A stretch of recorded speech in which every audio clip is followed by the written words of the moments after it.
Order City of Joliet pre-council meeting for Monday, October 1st. Presiding Mayor Robert Odekirk. Thank you. We'll begin with roll call. Mayor Odekirk. Here. Councilman Dickinson. Here. Councilwoman Gavin. Here. Councilman Girl. Councilman Hug. Here. Councilman Morris. Here. Councilman Mudrin. Here.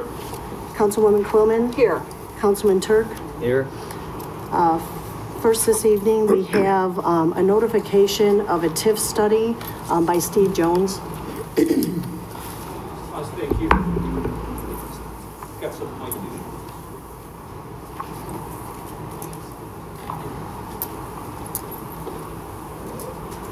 Here, we'll pass one down there.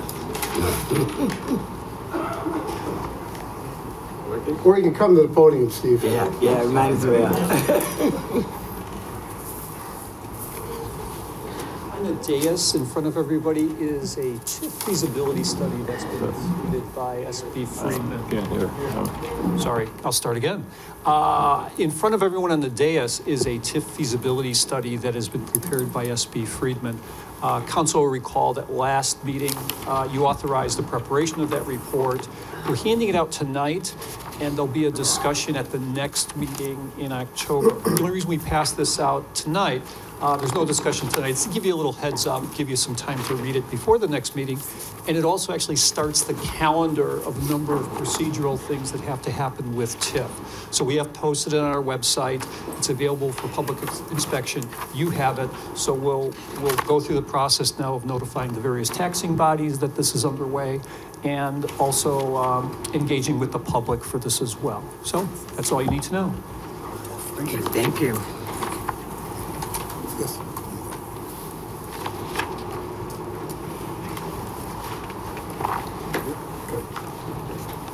Okay, next we're going to move up the liquor licenses and permit applications.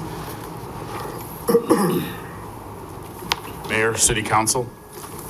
Council Member 497-18. A public hearing was held on 8/29/18 at 9:15 a.m. for a request of a new Class A2 and A3 license. The applicant is Selena Sadukas, DBA Lugan's Brewing, located at 480 South Hames. There were no citizens to be heard, no outstanding monies owed to the city. The police, fire, and building departments have no issues. Based on the facts of this hearing, the Liquor Commission is recommending approval of the liquor license. Council Member 498-18. A public hearing was held on 8/29/18 at 9 a.m. for a request for a new Class E liquor license. The applicant is Barhuda Patel, DBA Brown's Chicken, located at 18 South Larkin Avenue. There are no citizens to be heard. There are no outstanding money owed to the city. The police, fire, and building departments have no issue with the license. Based on the facts of the hearing, the Liquor Commission is recommending approval of liquor license. Council Member 499-18. A public hearing was held on 8/29 at 9:30 a.m. for a request for a new Class C license. The applicant is Standard Enterprise, owner Stuart Stowe, DBA Binny's Beverage Depot, located at 3150 Tony Drive. There are no citizens to be heard, no outstanding monies owed to the city. Police, fire, and building department have no issues. Based on the facts the Liquor Commission is recommending approval of license. Last is Council Member 500-18. A public hearing was held on 6/13/18 at 9 a.m. for a request for a new Class B license. The applicant was Nelson Robles, DBA El Dorado Banquet Hall, located at 1399 Plainfield Road. 10 citizens appeared at the hearing, all making complaints about the proposed hall. A petition was signed by 44 neighboring residents against the hall, and 4 letters were received to the Liquor Commission.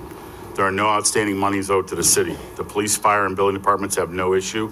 Based on the facts of the hearing, the Liquor Commission concludes there is just cause to deny the application for the liquor license. Any questions? Questions? Thank you. Thank you. Next, we have citizens to be heard on agenda items. First, I have Skip Ochenhausen, sorry, hard to read the writing. If I can remind everyone, if you address the council, if you give your name and your address, please. And per ordinance, if you can limit your comment to 4 minutes. Thank you. Ladies and gentlemen, my name is Skip Huckbauer. I am, my address is 1581 Pinehurst Drive in Joliet. I am addressing the issue of the Love's gas station that's being proposed. I also am qualified to talk on this because I'm also a voting judge for Precinct 35. So I'm established as a resident. There's been a lot of argument about this controversy. What I'd like you to do is just to listen to your own people. This is arguments that, or statements that were made in September 26th of 2017. This is an editorial about I-80 improvements through Joliet away to $1 billion. This is a statement. It's a huge, huge project that State Representative Larry Walsh Jr., a Democrat at Elwood. He says, what makes I-80 project expensive and challenging, Walsh said, is the need that not only add lanes, but reconstruction of bridges and carry I-80 across the Des Plaines River, over Hickory Creek and above the railroad tracks as it passes through Joliet. We don't have the resources at this time to push this thing along, Walsh said. Right now, I can't give you a time frame. That's your own people. As it stands right now, the state of Illinois is $16 billion over budget. Chicago wants $10 to $12 billion for its own roads and bridges. The death toll on Briggs Street is starting to be an issue right now. There are deaths already being reported on that street as trucks that are leaving I-80 on Briggs Street cannot decelerate in time if there's backup traffic from that traffic light. I personally witnessed an accident, a truck that ran into the back of a car because of backup traffic. They just don't have the time. With that, another thing which is also for your consideration is that you're supplying water to all these entities. This is also a major concern. It stands right now, if I may quote the mayor, this was as of March 28th, 2017. If scientists are right, we're looking at 20 years of water left. It's not a lot of time to do what needs to be done here. Joliet for decades had been weighing for its options as a future for available water underground and clashed with prediction shortages tied to growth spurts above ground. The city had, by 2007, built 11 groundwater treatment plants expected to serve the Joliet for 20 years. A report from this month off your own water supply, water statement, it says, in reality, that the near future, the groundwater supply will need to be supplemented or replaced with an alternative surface water supply. At the very bottom of it, you're asking our residents water conservation. How can you ask us to have water conversation when you're giving our water away by the tons? Thank you. Thank you.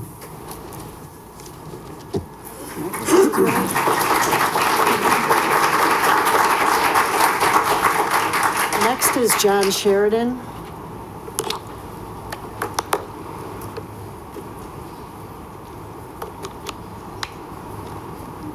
Good evening, Mr. Mayor, City Council, John Sheridan. I'm here tonight to speak against the proposed Love's truck stop and corporate welfare.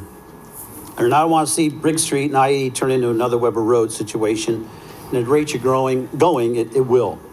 Matter of fact, how many of you are sitting there tonight, drove past the proposed truck stop area, or better yet, even stopped there for an hour or so and watched the traffic flow? Again, you were putting a business in a new location before the infrastructure is in place. You would have thought you learned something from the Center Point project. There is a real big problem going on in the city of Joliet. The city is not being responsive to the taxpayers and the voters of the city.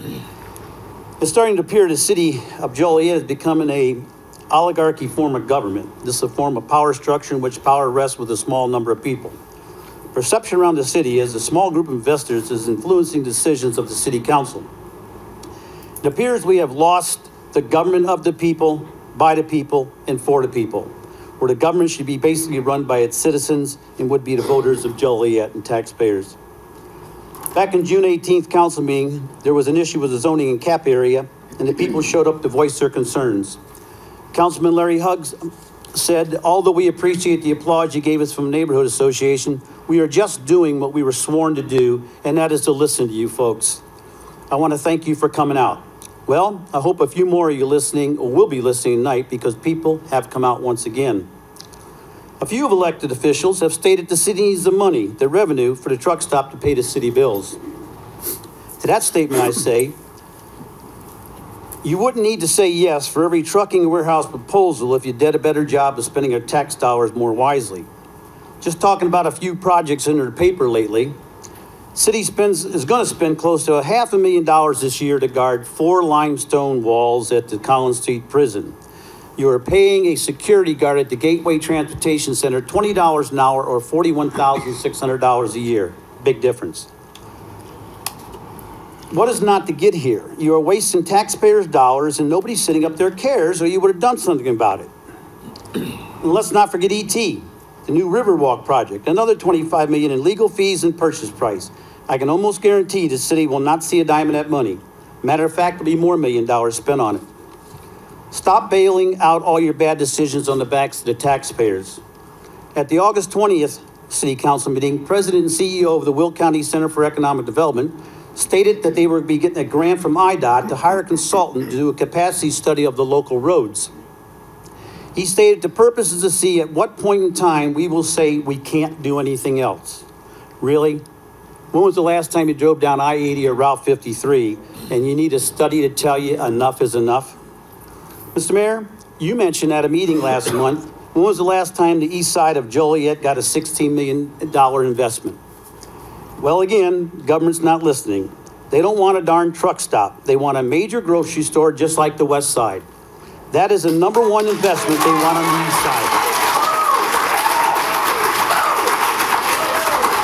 In conclusion, we are asking you to stand up for the majority and bring back the government of the people, by the people, and for the people, and vote no on the truck stop and future warehouses until you get the proper infrastructure in place. Thank you for your time.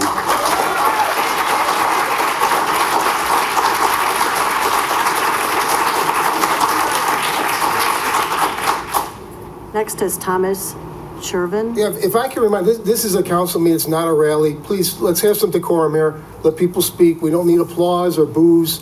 Let's have a little bit of decorum, please. Thank you. My name's Tom Sherman. I'm from the Ingalls Park area. I'm here speaking about the proposed Love's truck stop. I've been a resident there for over 40 years, so I'm very familiar with the area. I want to express our disappointment over the action that's taken part in the annexing of the Love's truck stop. Despite the numerous objections in both first and second planning commission's meetings, I don't think anyone was listening. If I saw what was in the paper, they're talking about, oh, there were a few objections. The objections made, we're talking about there's heavy traffic in the area already. We don't need more traffic in there. This is a residential area. There are houses along both sides of the street. There are several churches. There's a school, and it's making it very, very dangerous for them. Brick Street was the big concern when the representatives from Love's were discussing. They were talking about making changes to the both off ramps and to right near New Lenox Road so that traffic could get in and out. Well, that was the only concern. They wanted to get the traffic in and out of their truck stop. They weren't concerned about all of the congestion and heavy traffic in the area. We sit with a firehouse less than half a mile from that intersection. With the way the traffic is now, there's many times where they have a difficult time getting out to make an emergency call. If they're going to bring 600 trucks to 2,400 cars a day just on their estimates, that's going to make it even more difficult if there is an emergency situation. And even at that, if this were to go through and the city of Joliet were to annex the truck stop, the city of Joliet then has problems, because if there's any emergency situation, whether police or fire, that has to get down to the truck stop, How are the police going to get there? The traffic will be congested there. Where's the fire going to respond from? There's only 2 firehouses in that area. One is by the racetrack, the other is by Draper Avenue by the old Silver Cross. So it's a very bad thing. We, as the residents of the area, say, do we want this development? No. Do we need this development? No, we don't. Do we benefit anything from it? No, we don't. Next question we ask ourselves is, why was this site selected? The newspaper, it says it was selected because it's the only spot in the area that is ideal for it. Myself, without doing a study, I came up with 2. You've got on US 30 at I-80, you got the old Kmart building there. There you have a parking lot that's bigger than any truck stop. It is right next to the I-80 off-ramps. There's no residential in the area. Also, you have I-80 and Larkin Avenue, the old Harwood Post property. That's currently vacant. Those 2 properties could have made just as good a thing. Another question we ask ourselves, we recently obtained a copy of the report issued September 2017 by Will County. It's called the Will County Community Friendly Freight Mobility Plan. It was a product of parts of the Will County government and several of the villages in the northeastern part of Illinois. And part of the thing is they were saying that what the participants of the study, these municipalities and that, need to do is have a coordination between all of these participants on what are your plans, what do you want to do, let people know, so that if your impact, or if something you're doing is going to impede Elwood or is going to impede New Lenox, Shanahan, you let them know, and they can, maybe they got an answer for you then, what you can do. So you're over the 4-minute mark. Can you wrap it Okay. up, please? Thank you. Anyway, guys, it's not a good decision. Next is Michelle Schultes.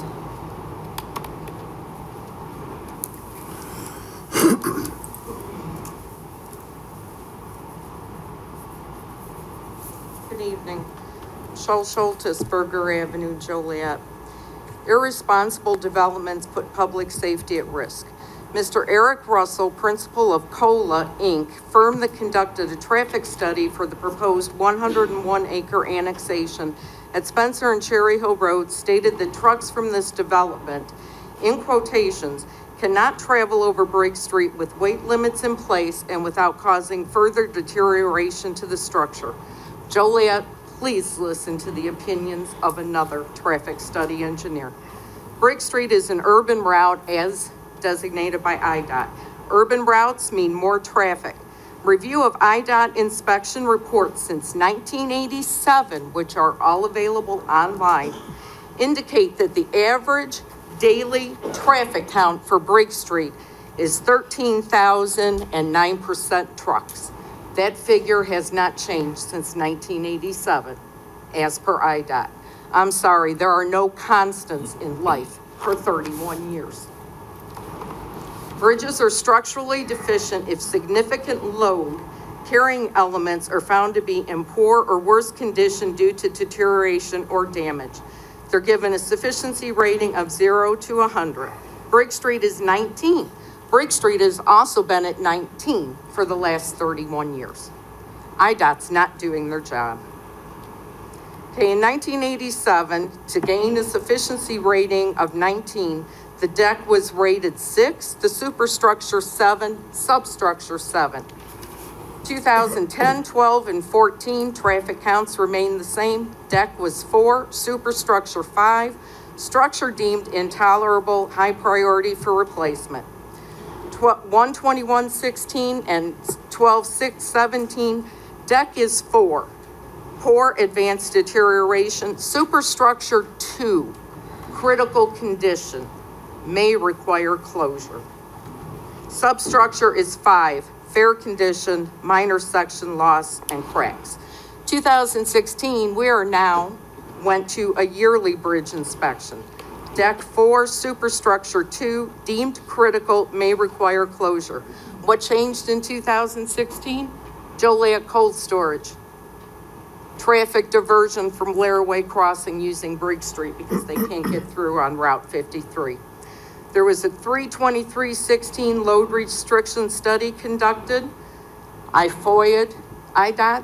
To date, have received no response. 2017, we had a load restriction placed. Superstructure 2, critical, may require closure.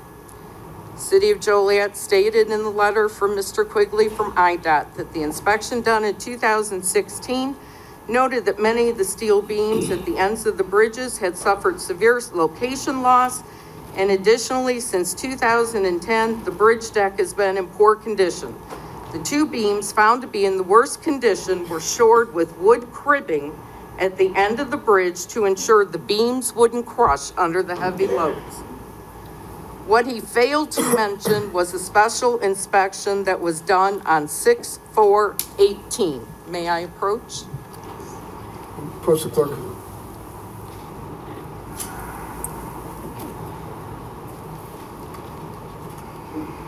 Contained there within, we did have a flash drive of pictures.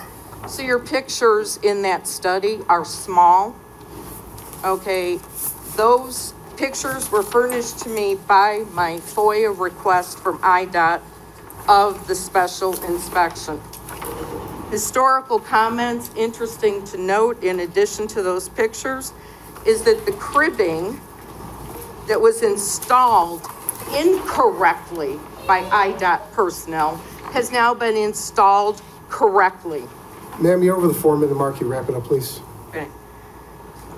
I just urge council to not put it all on IDOT and rest with their decision that this structure is safe. Put public safety first. Thank you. Thank you. Next is Diane Matter.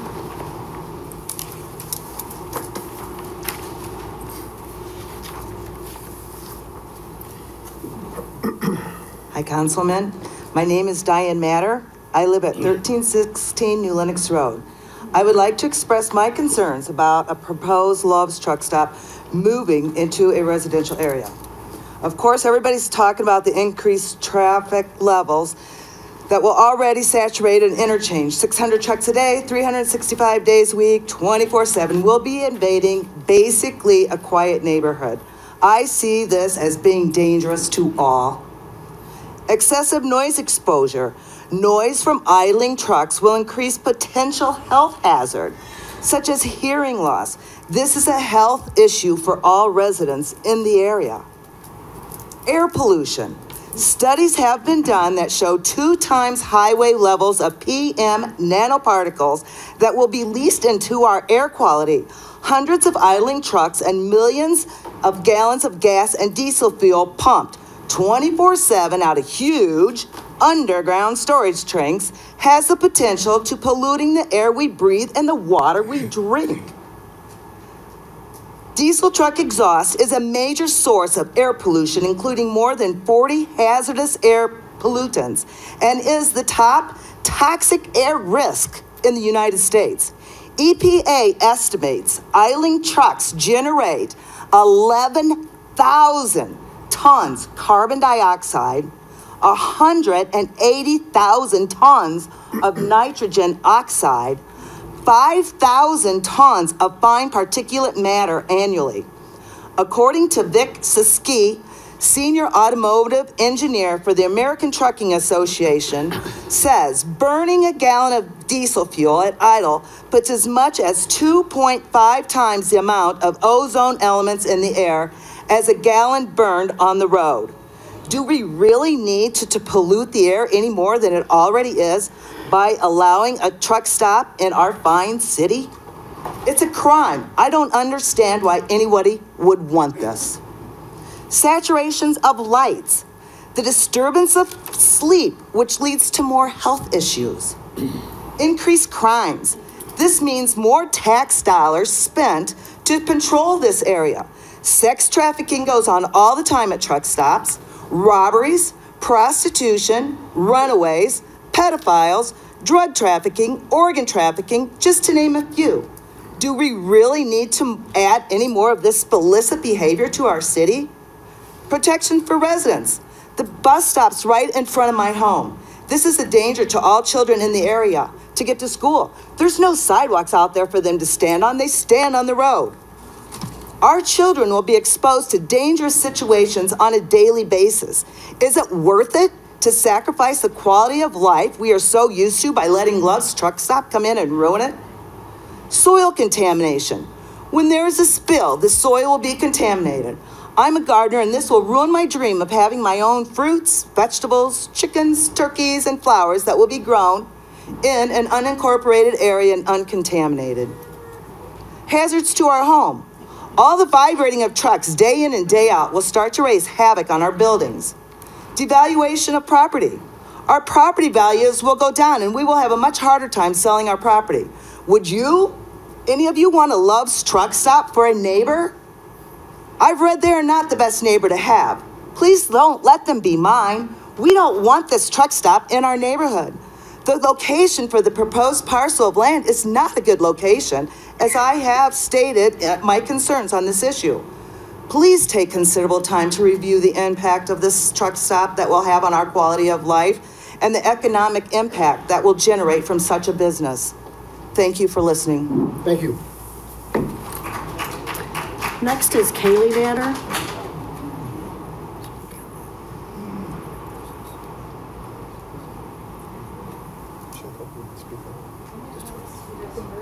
Before I start, it's just a map for you guys to review.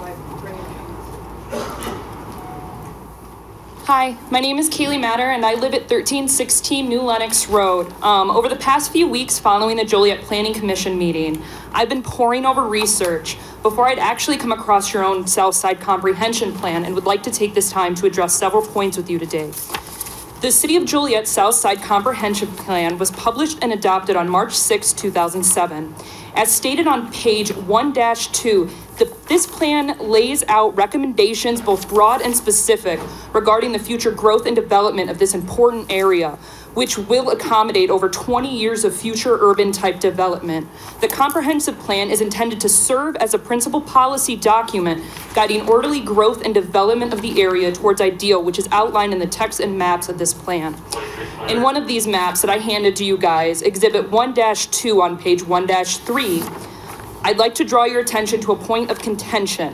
What we have here is plans study area, and more specifically an area entitled Extra Area B. Extra Area B, as stated on the plan, is an area located northeast of the primary study area ending at the New Lenox boundary agreement line. Proposed land uses provide for a wide array of uses. Large areas of industrial, residential uses have been called for, as well as citing 2 commercial locations. Transportation network alterations are to be made to Briggs Street and Mills Road and Spencer and New Lenox Road. The reasons why this is a point of contention for many residents is that this plan map, although extending as far north of I-80 past Elmhurst Cemetery, as far west of Briggs to the Country Club, this property decides to break its normally vertical and horizontal lines, almost purposely to omit the Briggs Street Bridge with horizontal and curved lines to carve a path around the area in question. Today, you are voting to annex a portion of unincorporated land to benefit the city, its residents, and its future revenue. But from the looks of it, looks as if the city is deciding to alley-oop its responsibilities outlined in Section 4, transportation under bridge construction/widening as follows. Parcels adjacent to existing bridges or large culverts will require costly structure widening. In addition, most parcels adjacent to existing structures are largely redundant by floodplain, increasing costs to develop the property. Given these factors, development of parcels adjacent to existing structures become undesirable. And if these parcels remain undeveloped while traffic volumes increase, a bottleneck will occur at a bridge location. In order to migrate the congestion, the City of Joliet will need to become the lead agency to widen these structures. If the city is looking to expand annexation in an area that realistically contributes and coincides with the development of the city's 20-year plan, common sense, decency, and above all, your own plan would dictate that the city should take up the responsibility and maintenance of the surrounding areas and bridges if it is to benefit and not turn a blind eye and say, not my problem. The bridge is unsafe, as demonstrated, and needs repair, and the city needs to step up and fix it, especially if it's in your own 20-year plan. The comprehensive plan continues later on in the same page. Develop roads leading into undeveloped bridges creates that bottleneck for traffic flow and safety concerns for motorists. And again, Joliet would be responsible, or they could implement a transportation impact fee. But there is hope at the end of this tunnel, or at the end of the crumbling bridge, as they presented before. The argument will be made that your own suggestions will be too costly for an undertaking, so why not instead put your incentives and tax abatements into infrastructure improvement, or stop annexations until such infrastructure improvements are made and traffic volume is no longer a danger to motorists. In closing, note the vote today of Love's annexation needs to be put on hold or placed aside until you fix these critical issues that we are having right now. Thank you. Thank you. Next is Robert Schultes.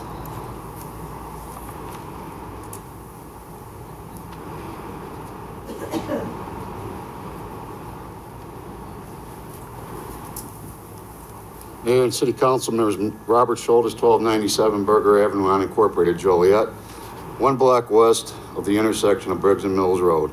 I also serve as the fire chief of the East Joliet Fire Protection District, which I have served for 43 years. 16 of those as the fire chief, and I have seen many things occur, unfortunately. I cannot say the same for what has been occurring recently. Annexations for warehouses, truck stops recently are the type of projects that are bringing more and more truck traffic into an already congested area. Proper infrastructure is not in place. County and township roads are being tore up, and the quality of life for the unincorporated residents of Joliet who cannot vote for any of you are having this imposed upon them. We have seen trucks run through the stop sign at Briggs and Mills. Other issues which have been witnessed include traffic backup at Chicago Street with truck traffic that cannot get off there, continue and get off at Richards, south to Mills Road, then east to Briggs, turning south to the Industrial Park or north back to Edie, just to avoid the traffic jam. Traffic backed up from stop sign back past our fire station located at 911 South Briggs, or backed up past the YMCA. One resident contact is Estes, and they have estimated 200 trucks a day into and out of their facility. Joliet Cold Storage is adding an additional 75 bays, more trucks. There are warehouses springing up in and around Union School, more trucks. Responding to incidents from our station has become more challenging as we have to deal with truck and vehicle traffic traversing the 2-lane bridge, Briggs Street Bridge, I-80 overpass. Not easy. We have seen an increase of accidents on I-80, not all involving trucks.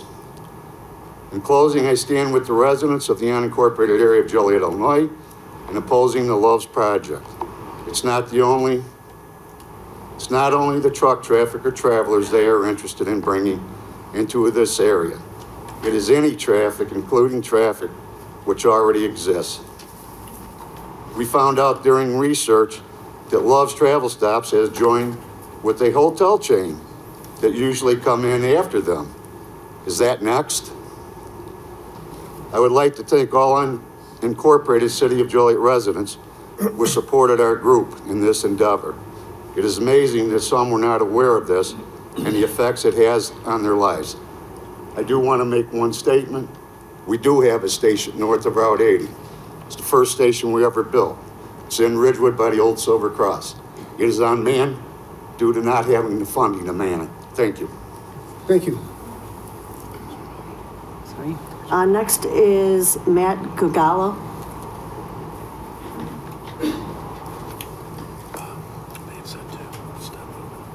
Good evening. My name is Matt Gugala, and I live next door in Plainfield. And I've lived in Will County my whole life, just about my whole life, and I've seen it grow. I've been to many council meetings, many zoning meetings, and I speak for labor a lot of times. A lot of times that falls on deaf ears, but I'm gonna get up and I'm gonna do it every time that I can. Now, I'm here today to offer some perspective. So, in going to a lot of these meetings, the perspective that I have is there's not as many people usually show up as I'm sure you've seen at the Joliet meetings. And a lot of times the developers will come in and they will sneak by a plan where they build a hotel, or they're gonna build an assisted living home, or they're gonna build a white box, something that they could just bring by, something that everybody thinks is normal. Where the developers will pay the people nothing to build them. The jobs are not sustainable. They have no care for once it's up, they're done with it and they rent it out to whoever. And what I'm seeing from Loves is a different perspective. They're doing the research. Labor is important to them. They're starting at the ground level and looking upward from there. We find that when these places are built without a developer that actually wants to do the work and wants to put the time and effort into building something that they put their name behind and that wants to be sustainable and wants to be successful, we find that places that do not do that, they don't have any care for that whatsoever. And we find even that once they build it, they build a cardboard box and pay everybody a nickel an hour to do it. So Loves wants to have the men and women of labor, that many of them live in this town, come and do the work. And by that, that's saying they're investing in their project. They're looking at that project as something that is going to grow and create revenue for them, create revenue for the city, right? So I urge you to vote yes on the project.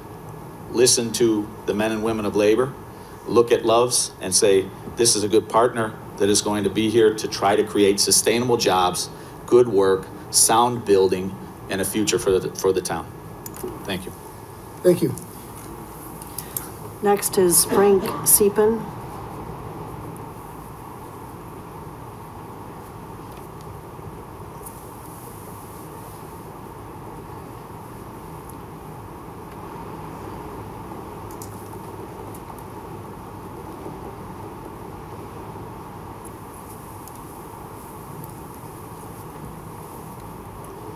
My name is Frank Siepen. I live at 1425 Spencer Road, which is in the neighborhood of this proposed project.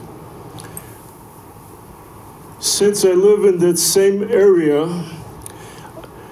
I noticed that the traffic on Briggs has grown tremendously more than 2 years ago. That's because people can't use South Chicago Street, Route 53. Some people don't even know that there's a Richard Street. So most of the people from Manhattan come down Briggs, and good luck, how do you get through town? On 80. And what happened on 80 is there were too many rear-end collisions.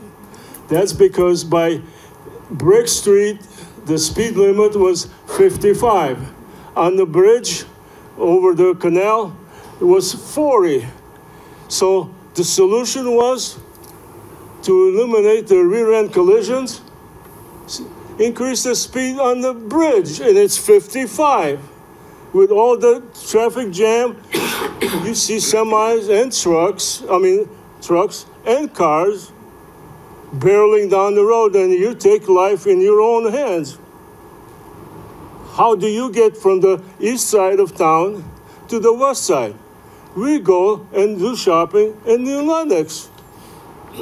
Bingo. But that's my observation. I made a list here, Mayor and the council members. There are a lot of negative aspects of this project. And I listed them, and I know there'll be people that are gonna list them. But one of the biggest thing is bridge condition, traffic congestion, sheriff facility. How does the sheriff? He might turn the red light on and the siren, but people still have to move out of the way. Commonwealth Edison has emergencies. I see trucks, 1, 2, 3 in a line barreling down Briggs. I don't know where they go then, on 80 or Lockport or east to New Lenox. Traffic from Manhattan is using Briggs because they're not going to go Route 52 to Chicago Street.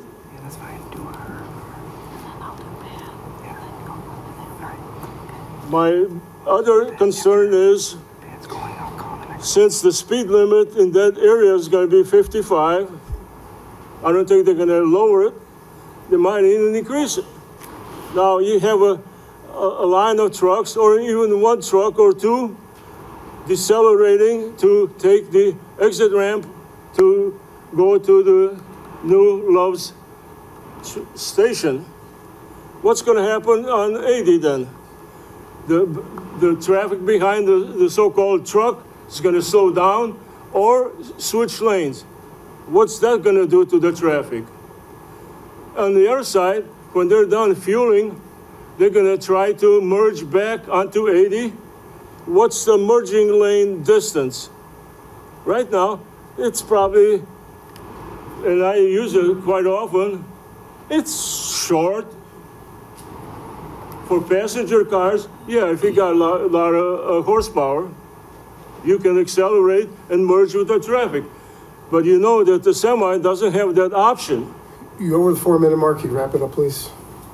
I mean? You're over the 4-minute mark. Can you wrap it up, please? Well, I just, one column. I have column pro and con. City, money,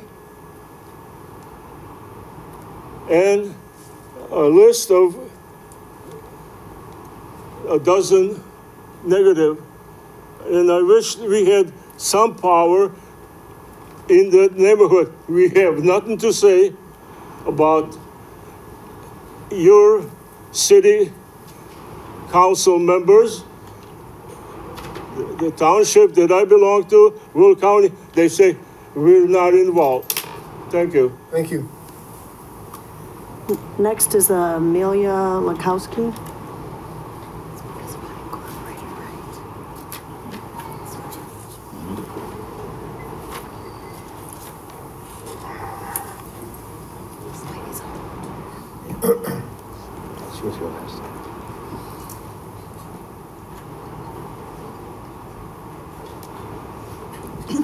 My name is Armella Frankowski. I'm a retired nurse. I am highly ethical, pretty good psych background. All these pleas are just causing cardiac disorders in our people. I just have a few words. Get the culprit, the Lucifer representative here. Satanic, and I know all you people are well reputable, but we are living under fear, which does not belong in our side. The evil fear us. And believe me, call the authorities with anything. Don't let them threaten you because they're manipulative. They use false pictures. And I know some are being held at home for you to make a decision. They're rotten. And I'll tell you, one vote could erase all that you planned. I know it. So-called Speaker of the House. And I said right to his face how I felt with examples to support. And I usually don't toy with the mind, but as a nurse, I'm helping to tell him what I observe, and he is beyond reality. It's up to you to call the authorities. They know how to handle it. And even they're trying to be, he is trying to diminish hold their money, let them one in a car, the firemen, oh God. Can't you see it? I'll tell you people, Lucifer is a little stronger, manipulative, underhanded. America's under God. I don't know about the other countries, not Lucifer. Get it straight, reverse the fear, report it. And the authorities will have to use scrutiny and strategy, but put your trust in them. Thank you. Thank you, people. Next is Pat McGuire.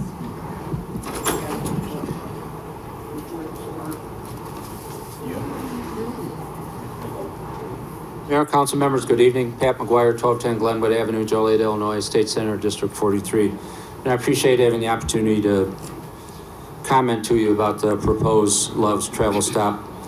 You obviously face a difficult decision, and you have a lot of important factors to consider. Traffic safety, the quantity and quality of union construction jobs, which would be generated by this project perhaps, the permanent jobs, investment on the east side, the quality of life in the neighborhoods surrounding the proposed site, potential city revenue. And I humbly ask you that in your decision-making process, please do two things which all of us who drive on Interstate 80 have learned to do, and that is take our time and look around, see what's around us. I would hope that you would take enough time to find answers to the questions that have been raised by previous speakers. I hope that you will take time to get accurate and timely data, up-to-date data such as on traffic counts and the condition of the Bridge Street overpass over Route 80. I hope that you will take time to receive and read significant reports which are forthcoming, such as the CMAP report due out in a couple months on the pros and cons of turning Route 80 into a tollway. And I hope that you will pay attention to what's around you, namely what's around the proposed site, other units of local government which abut the site, which you're considering annexing and developing. Consider that the site lies close to school bus routes for perhaps 6 different schools, public and private. Please consider the developments already in progress and what impact they might have at the intersection of Briggs and New Lenox Road, Briggs and Route 80, such as the expansion of the Cherry Hill Business Park and the redevelopment of the Route 30 Interstate 80 interchange in New Lenox.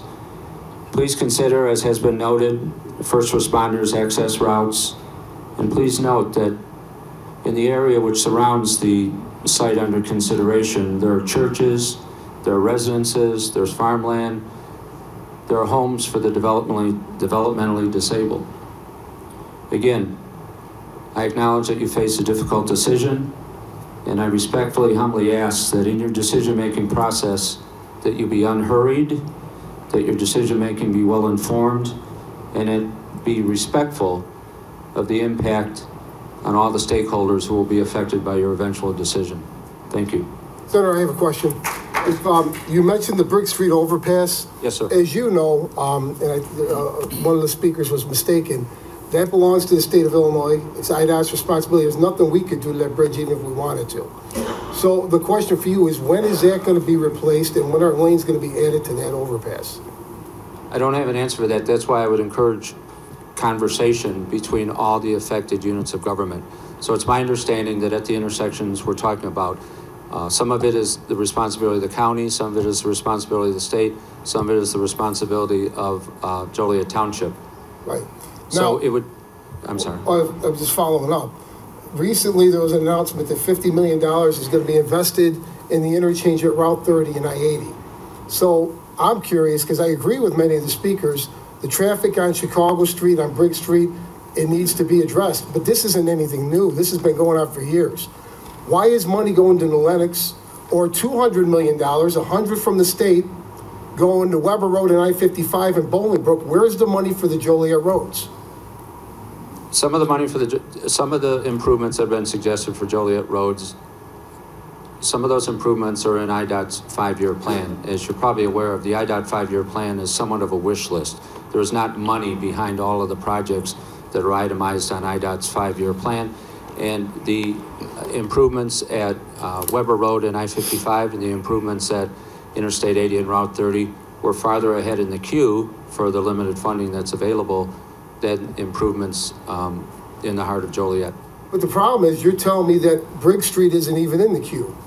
It's not 3 or 4 or 5 years away. I will get a definitive answer from IDOT tomorrow if you'd like me to. Yeah, I'd appreciate it. Okay. And then if you could explain where money's going all around Joliet. There's a truck problem here. It's nothing new. Center Point began 20 years ago, being built in Elwood. It's the largest inland port in all of North America. I think we all understand what that means. Center Point is not even close to being built out. The railroads are buying more land, so there's more traffic coming. And any time that other elected officials, especially ones that come to our meetings to discuss Joliet business, anytime they want to start bringing money to the table to fix Briggs Street, to fix Chicago Street, to improve I-80, to improve the bridges, we're all on board. The city of Joliet would love to work with you in doing that. When do you wish to meet? We'll meet tomorrow morning. Do you wish to meet with IDOT, with Joliet Township? We meet with IDOT all the time. I got the letter. I called Tony Quigley 2 weeks ago when issues were raised about the structure on Briggs Street, and he wrote a letter to Joliet and to Loves specifically addressing the concerns. We have secured $21 million from the state for the Hobart Road Bridge. The state of Illinois is giving the city $21 million to redo the interchange at Hobart and I-80. So we've been successful bringing money to Joliet. IDOT is spending $150 million on the bridges on I-80 going east from Richards, which you know. But certainly, again, the major concerns that I've heard all along is Briggs Street, the amount of truck traffic on Briggs Street. That has nothing to do with this truck stop. Those trucks are there. They're cutting through. They're coming from Center Point, or they're getting off I-80 that's backed up. That's not anything that the city of Joliet can handle. But we need our state representatives and our county board members in the area to work with the city and start securing funding and bringing it into our area. Thank you. Which I do. Thank you for your time.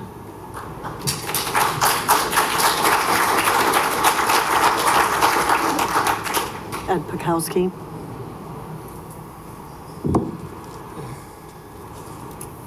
I have to do a quick rewrite on the fly, so bear with me. My name is Ed Kowski. I reside over in 1316 New Lenox Road, and I was supposed to talk with you guys about the environmental impacts and everything, but since I don't have that plan, as even Senator Pat McGuire is waiting on it from IDOT for the impact, I want to address something else that I came across when I was looking into all of the things that affect this plan. And one of those that follow and surround the plan, and even the expending to all of the warehouse development, have a theme in common, and that's time. And time is a powerful force the young and the old are at the mercy of. It impacts when we work, it's a unit of measure of progress, and it extends far beyond when we are all gone. The first instance of time became apparent during the Plan Commission meeting of this project on August 28th. After many speakers came up with concerns, there was zero conversation addressing any of these issues and went straight to a vote. To me, this demonstrated the lack of time and commitment to reflect on the needs and concerns of the people whom the decision rests, and is under my understanding that their recommendation advises you guys on where to go forward on your vote today. Time is also an important factor when considered developing an area and the future planning for employment in an area. Love's plan states that it'll bring jobs along with these other warehouses, which might be true, but there are considerations to go with that. This plan, among the other warehouses, these jobs are terrible. I personally have worked on one. The Will County metric for a livable wage is $13.30 an hour. And even as far as Love's listings online on payscale.com as a national average between $8 and $12 for a cashier, which realistically would fill a lot of these jobs, it comes out to an average of $9.37. Tire technicians, $9.18 at an average of $12.35. Ship supervisors between $9 and $15 at $11.49. Warehouse listings are pretty abysmal as well. And these rates of pay cannot support an independent lifestyle without government aid or sacrificing the most important thing we're working for, and that's to live. Now, what would somebody making this sort of wage do in the situation of an emergency, or if they were hit by a car going to work? What do you do when you live with ends meet? These are short-sighted jobs to alleviate the growing lack of unemployment in this area. But to continue on that thought, in terms of time, we are at a pinnacle of technology as a human race. Technology, by its base intent, makes for life to be easier and for us to profit on. What we are seeing today is the beginning of implementation and automation in warehouses and roads. What I would like to know is, did the city bring into account this growth when making its decisions for this proposed plan today? And I have a quick excerpt to read from Financial Times, dated January 30th, 2018 by Peter Campbell.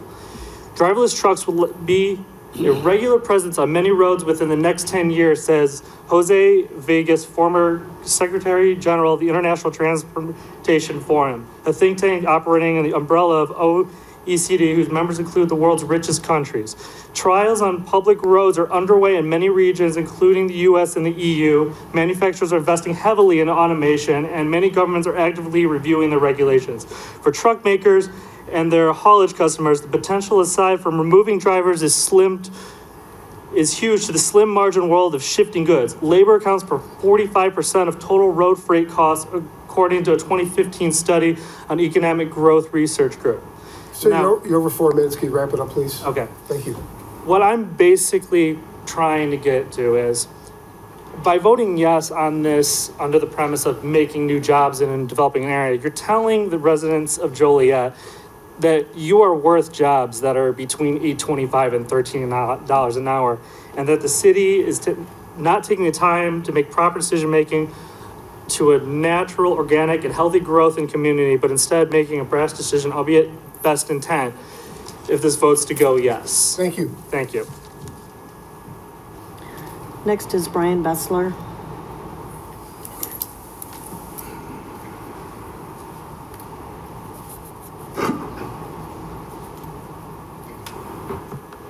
Good evening, Mayor, City Council. How are you this evening? Good. I am here on a different topic, so a little bit of a break for you guys. I'm here in regards to the liquor license for El Dorado Banquet Hall at 1399 Plainfield Road in Joliet. I live at 1439 Tire Lily in Joliet. El Dorado backs up directly to my property and several adjacent properties. El Dorado hasn't been the best neighbor. The idea of them getting a liquor license, their building is less than 50 feet away from a bedroom, okay? The property itself, they are currently using it as a banquet hall, even though I don't know if it's licensed for so. There are regularly as many as 150, 200 people in the hall. Cars out there till 2 o'clock in the morning, even though they're only supposed to be open till midnight. I've driven by on several occasions where there has been drinking of some sort in the parking lot. It's really just a really tough property, very close to a lot of residential area, and it's just really not a great place for a liquor license. During their events, they have private security company. These private security companies wear bulletproof vests and arm themselves with several weapons. It's not what we want in our neighborhood. Recently, due in part to that business, and the types of things that have been going on, property values have started to decrease along Plainfield Road. Recent property sold for about 8% under different properties that are very similar in that same neighborhood. Overall, we just ask that as a neighborhood, over 45 families ask that you please reject the liquor license at El Dorado Banquet Hall at 1399 Plainfield Road. Thank you, Council. Thank you. For your time. Next is Susan Matcher.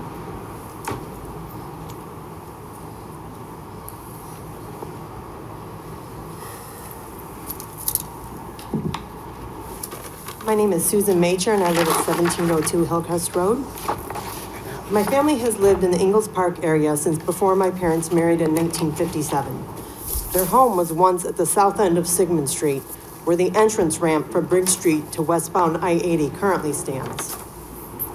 They love the area enough to buy their house back from the state and move it to Davison Street on the south side of I-80. That neighborhood is where I grew up. I spent 10 years delivering newspapers for the Herald News and Chicago Tribune, from Mills Road to New Lenox Road. And in that time, a bank, a YMCA, a fire station, and a few churches all grew out of the cornfields that surrounded our neighborhood to join the 2 gas stations already in the area. Each of these institutions fit in well with the surrounding community and has served the residential areas where they were situated for years. I would venture to guess that if you asked a group of engineers to design the absolute worst location to build a truck stop that will bring 600 trucks and 2,400 cars a day to the area, they would come up with the Briggs Street, I-80, New Lenox Road intersections. I'm not a traffic engineer, but having lived in that area my whole life, I am an expert on the driving behavior of the passenger cars and trucks that maneuver through those streets. I have reviewed Love's proposed roadway improvement plan, and I've come to the following conclusion.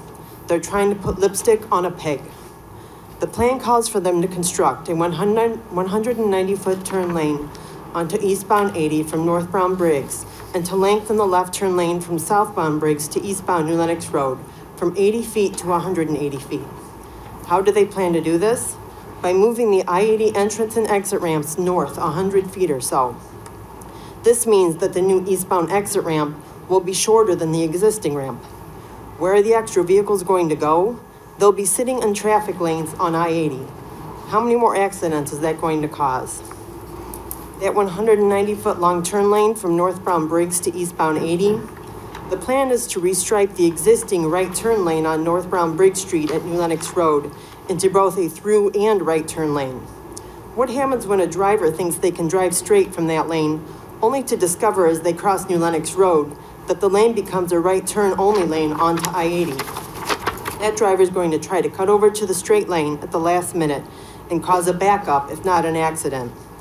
That is, if the Briggs Street driver can even cross New Lenox Road in the first place. 190 feet is about the length of 2 semi-trucks. So if that third truck coming from Love's can't quite make it in that turn lane, where's the rest of it going to be? Blocking the intersection of Briggs and New Lenox Roads, with nobody on Briggs, New Lenox Road, or exiting 80 able to go anywhere. Another part of the traffic plan is to provide 2 through lanes on southbound Briggs Street until about 200 feet south of New Lenox Road, or about 2.5 trucks long.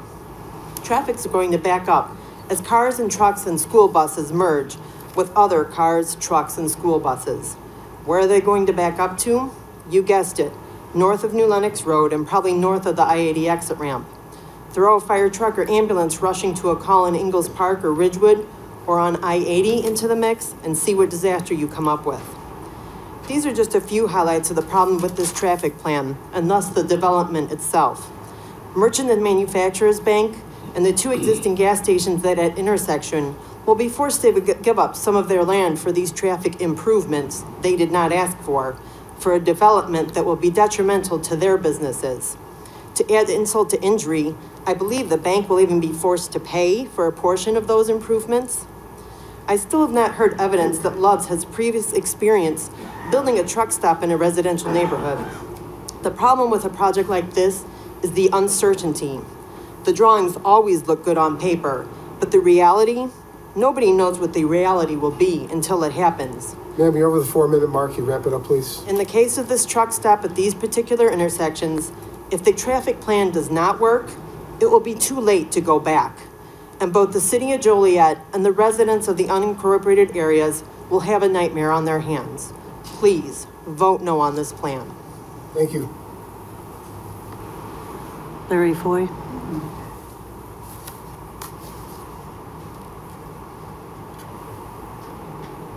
Good evening, Mr. Mayor and Councilman. My name is Larry Foy. I'm with Merchants and Manufacturers Bank located at 801 South Briggs Street. I believe the bank's objection to the project has already been noted in prior meetings that our staff attended. I'm here tonight because just earlier today, we were provided a copy of a recapture agreement that apparently is part of this approval process. Receiving this at noon today gave us very little time to respond.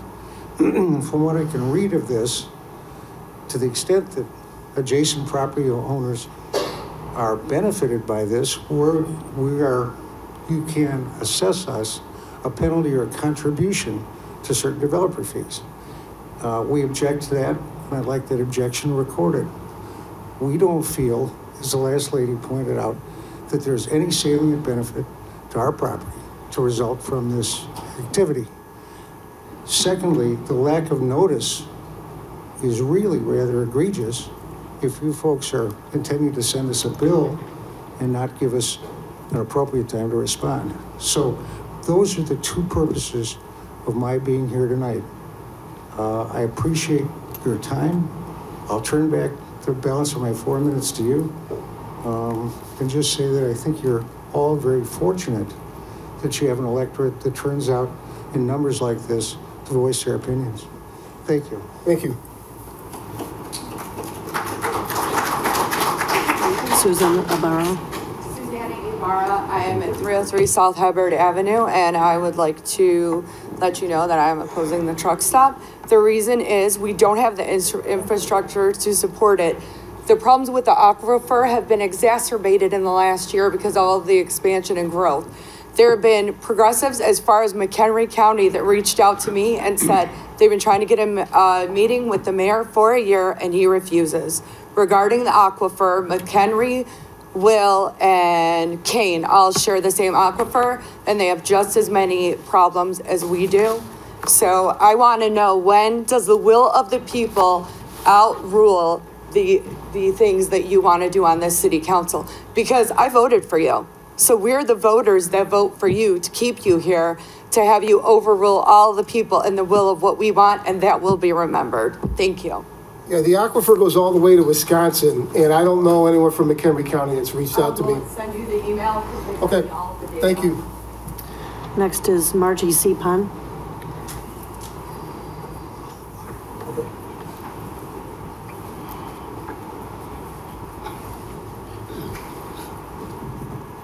Good evening, and thank you for the time to address you. If I may approach, I have some handouts here. Your first clerk, please. Okay, thank you.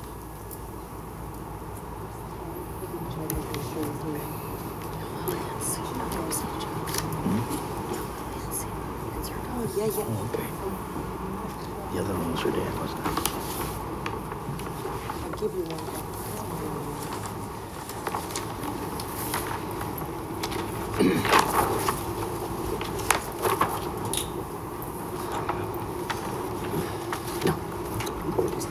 There's one handout. Like this. And then you got this. Got it.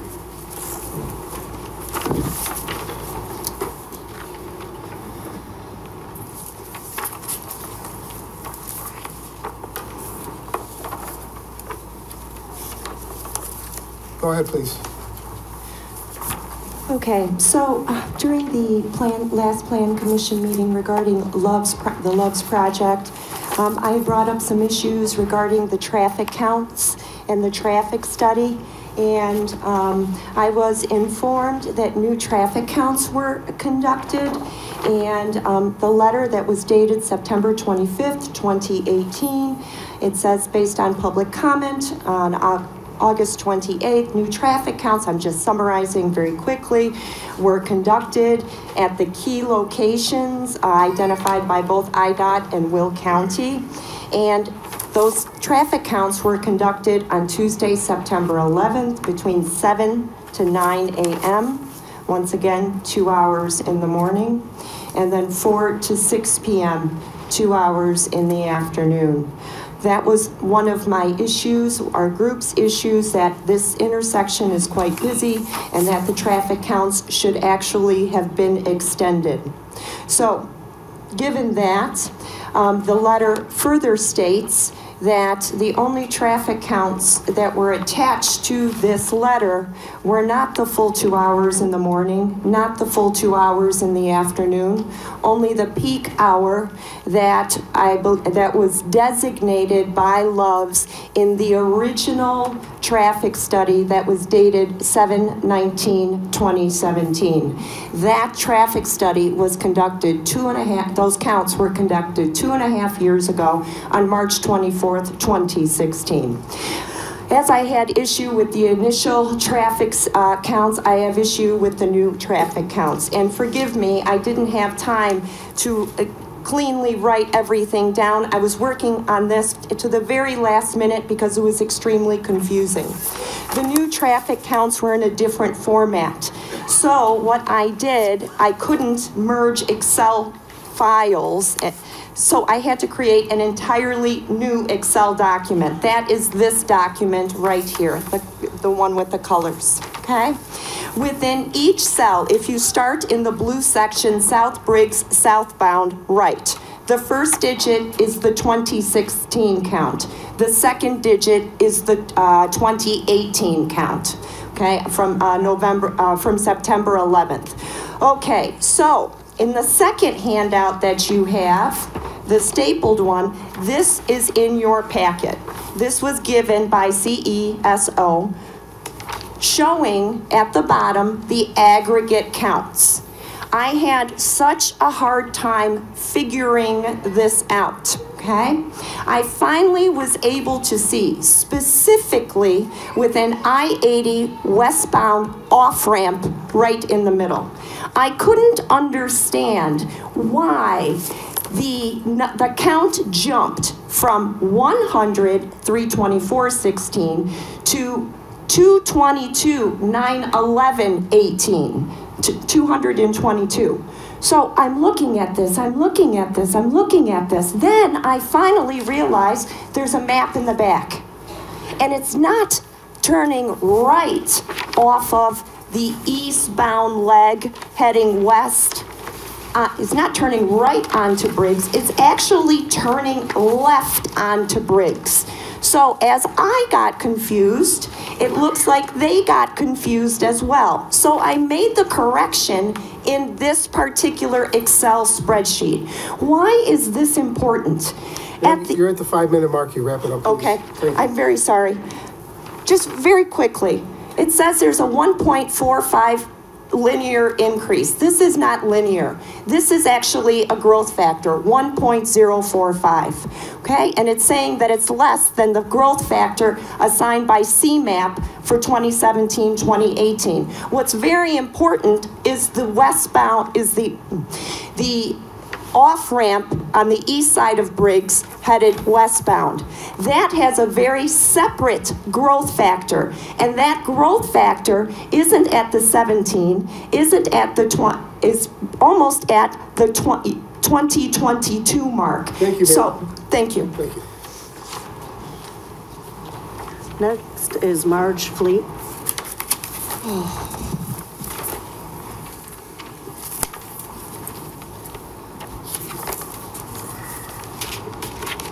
Good evening. I was prepared to speak about the problems of the water in this area, and I would like to address maybe your environmental committee next week instead of bothering everybody. But I do have update material from the Illinois Water Survey. Dr. Walton R. Kelly, who is the head chemist, and I spoke with him on the phone, and he made a presentation to the Will County Board, and he stresses for a countywide water study to be financed by, Joliet, the Will County Board, and he just spoke this past June. It would be beneficial to this community. I do have historical data from as far back as 1961, when the Illinois Department of Natural Resources spoke to Joliet. And at that time, again, the water problem, shortage from the northern, from Wisconsin to Joliet, and one thing of note said that Joliet had the largest industrial drain on its water resources of any community in Northeast Illinois. This was dated November 12, 1961. Concerning Love's, fine, we need growth, put it someplace else. Make sure this time when you do build something, have more labor trade unions. Let's see more black, brick,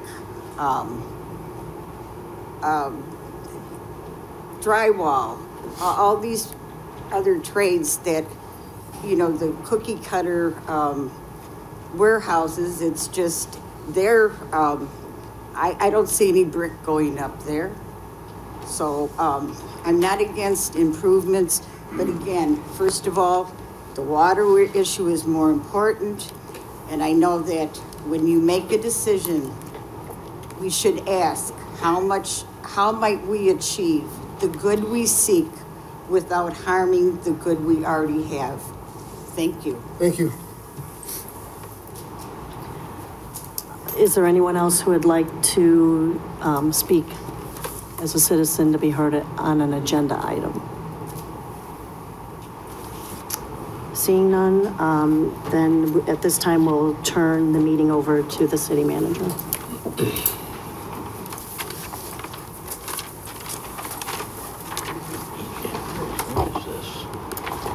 Thank you, Mayor and Council.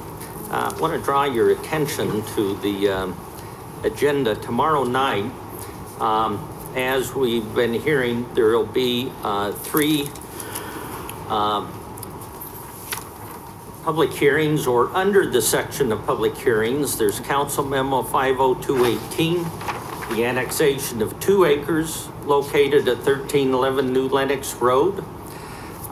There's also Council Memo 50318, which deals with the annexation of 2 separate properties, a 7.83 and a 4.3 acre property. These are located on New Lenox Road and Oakview Avenue and 799 South Briggs Street.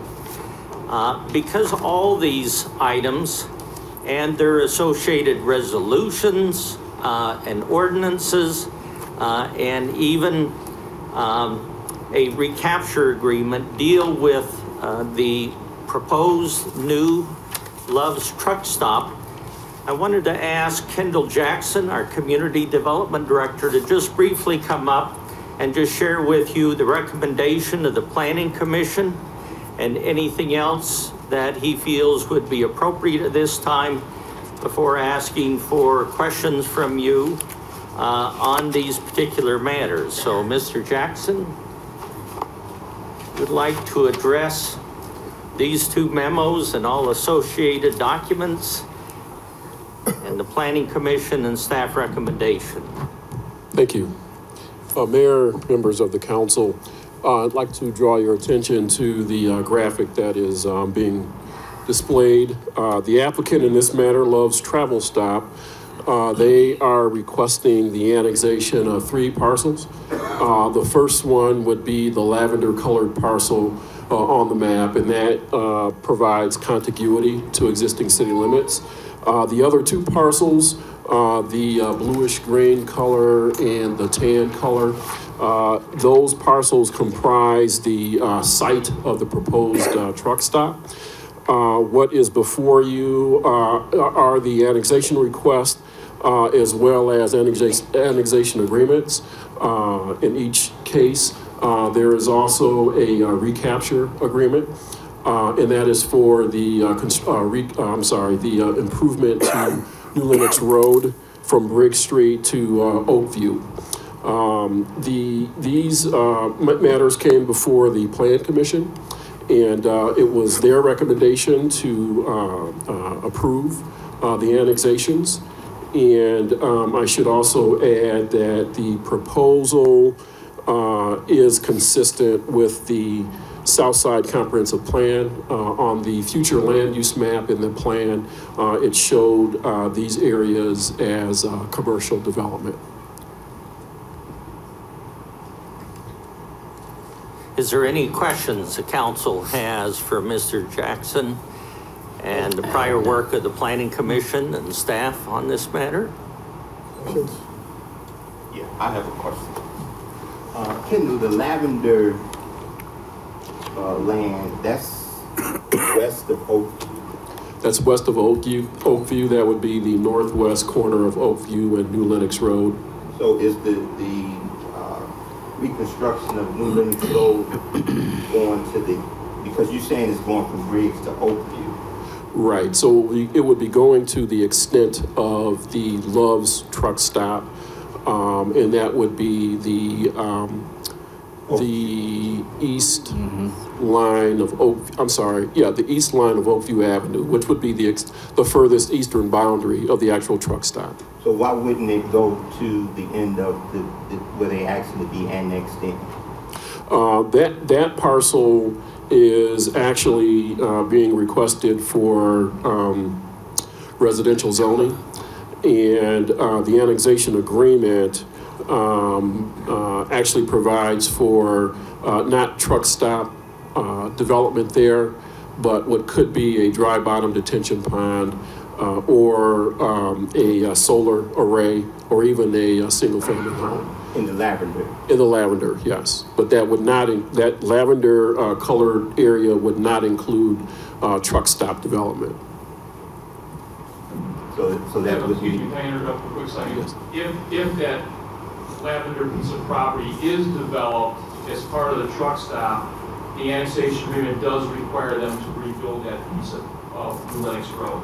If it stays residential, it does not require it. Basically, like as Mr. Jackson said, if there is solar panels put on there or retention, which basically is in a related use of the truck stop, then they would have to do the improvements. Correct? Yeah. Thanks for the clarification. Yes. Thank you. But it's going to be annexed into the city of Joliet now. Well, that's what they're asking for. Correct.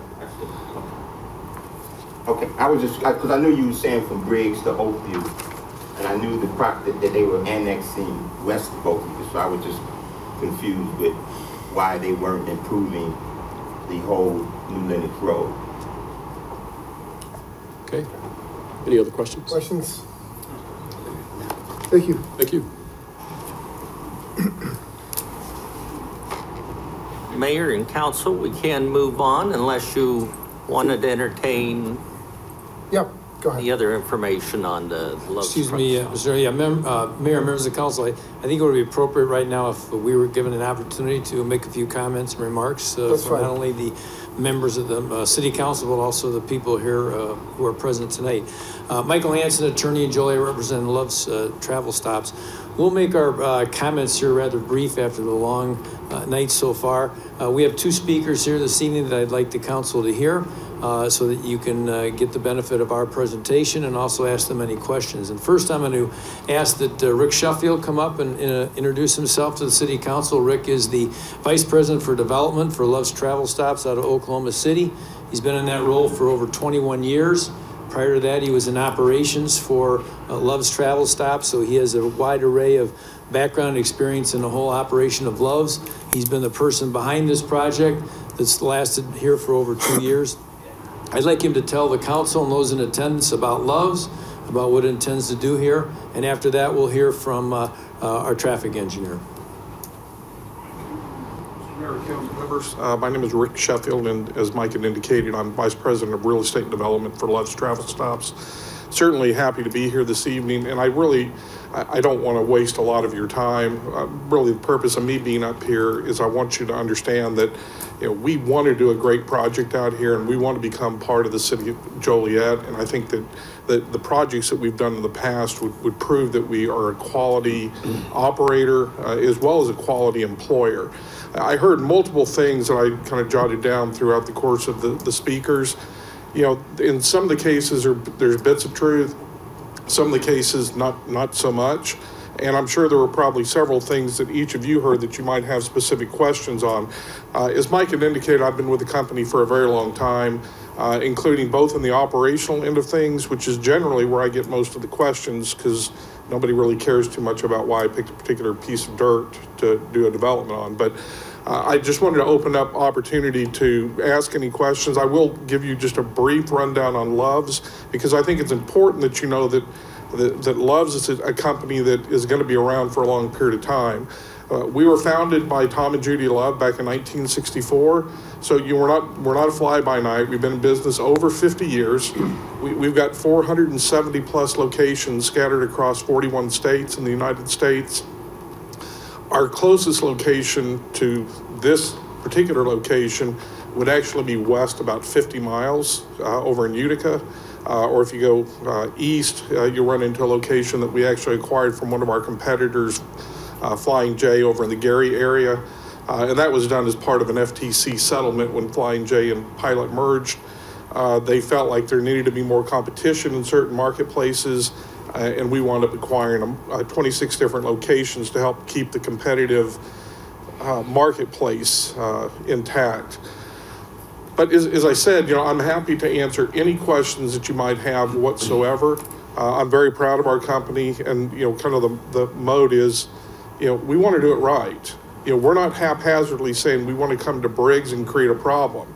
The improvements that we've talked about in previous meetings, I think we're going to have about $3 million worth of roadway improvements. So we're not trying to skirt by, not making it a better situation or not mitigating the impacts that this facility is going to have. There's no doubt that we're going to bring a lot of traffic to our particular location, but that traffic is there today. We didn't create it. We are certainly trying to take advantage of it and provide a service to the people that need the services, from the capability to have a meal, take a shower, get hours of rest that they need so they can drive more safely. Those are the type of services that we provide to the trucking companies, and we provide similar services to all the four-wheel drive, or all the four-wheelers. As you heard earlier, we're going to have a lot more cars at this location than we have trucks. But what you hear about are the trucks, because that's where all the design work is done, because they can't maneuver on a 1 acre parcel. You've got to make sure that when you're doing the design, all aspects, internal and external, that it will flow correctly and safely. And I think the project that we have before you now meets those criteria. So having said that, if any members of the council have any questions about Love's or particularly about this project, as I said, I'm happy to answer. Questions? Yes, sir. I know you had mentioned that you started out in operations, so maybe this is a good question for you. But one of the comments, maybe there was a couple of comments that were made about some of the criminal element that these types of truck stops attract. Can you address that in any way, and do you see that at your other facilities? We, like any other retail business, will have some things that come up occasionally, whether we get robbed or there's accidents in the parking lot or what have you. I actually did an analysis, and I'm sorry I wasn't prepared to actually provide you the letters, and I could probably find them if you like, but I was asked that very question on a project that I was doing over in New Baden. And so I called all of the police departments of all of the areas that I had been involved with development, and they all were happy to provide feedback, but the general consensus of the feedback is that there's no more frequency of events given the traffic than there would be at any other retail. As a matter of fact, I actually think we're better prepared. We have anytime we have an issue where we feel like there's safety concerns with our customer or our employees, we'll have security on the site if we need it. We also have a great security camera system that's not only monitored internally, but it's also monitored in our home offices in Oklahoma City.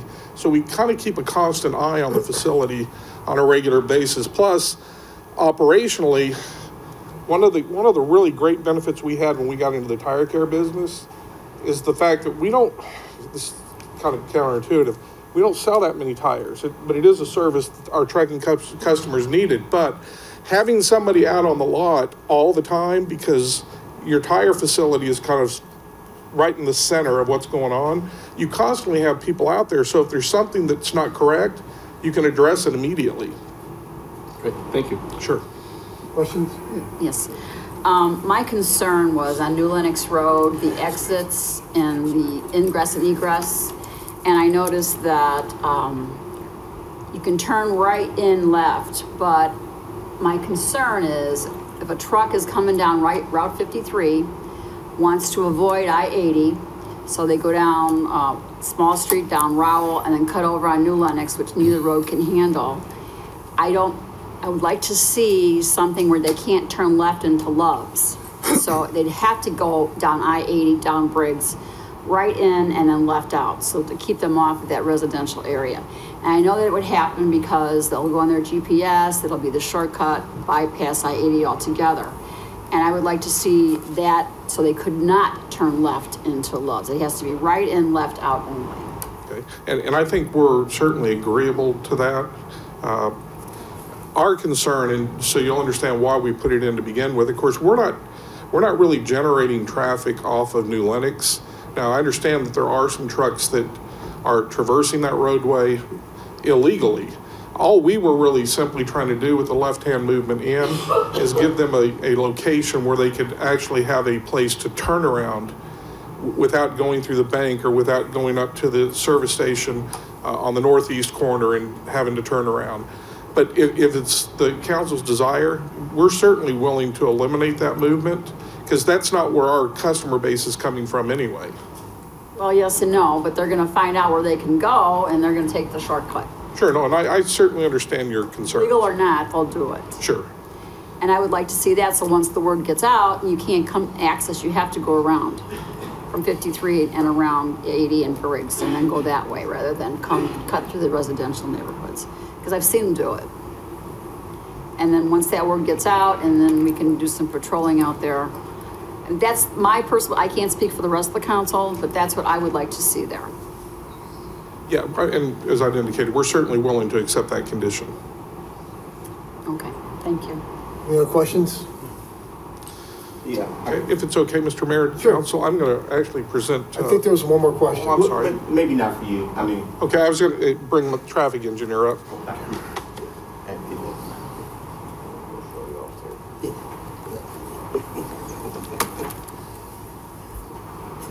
Good evening, Mayor, council members.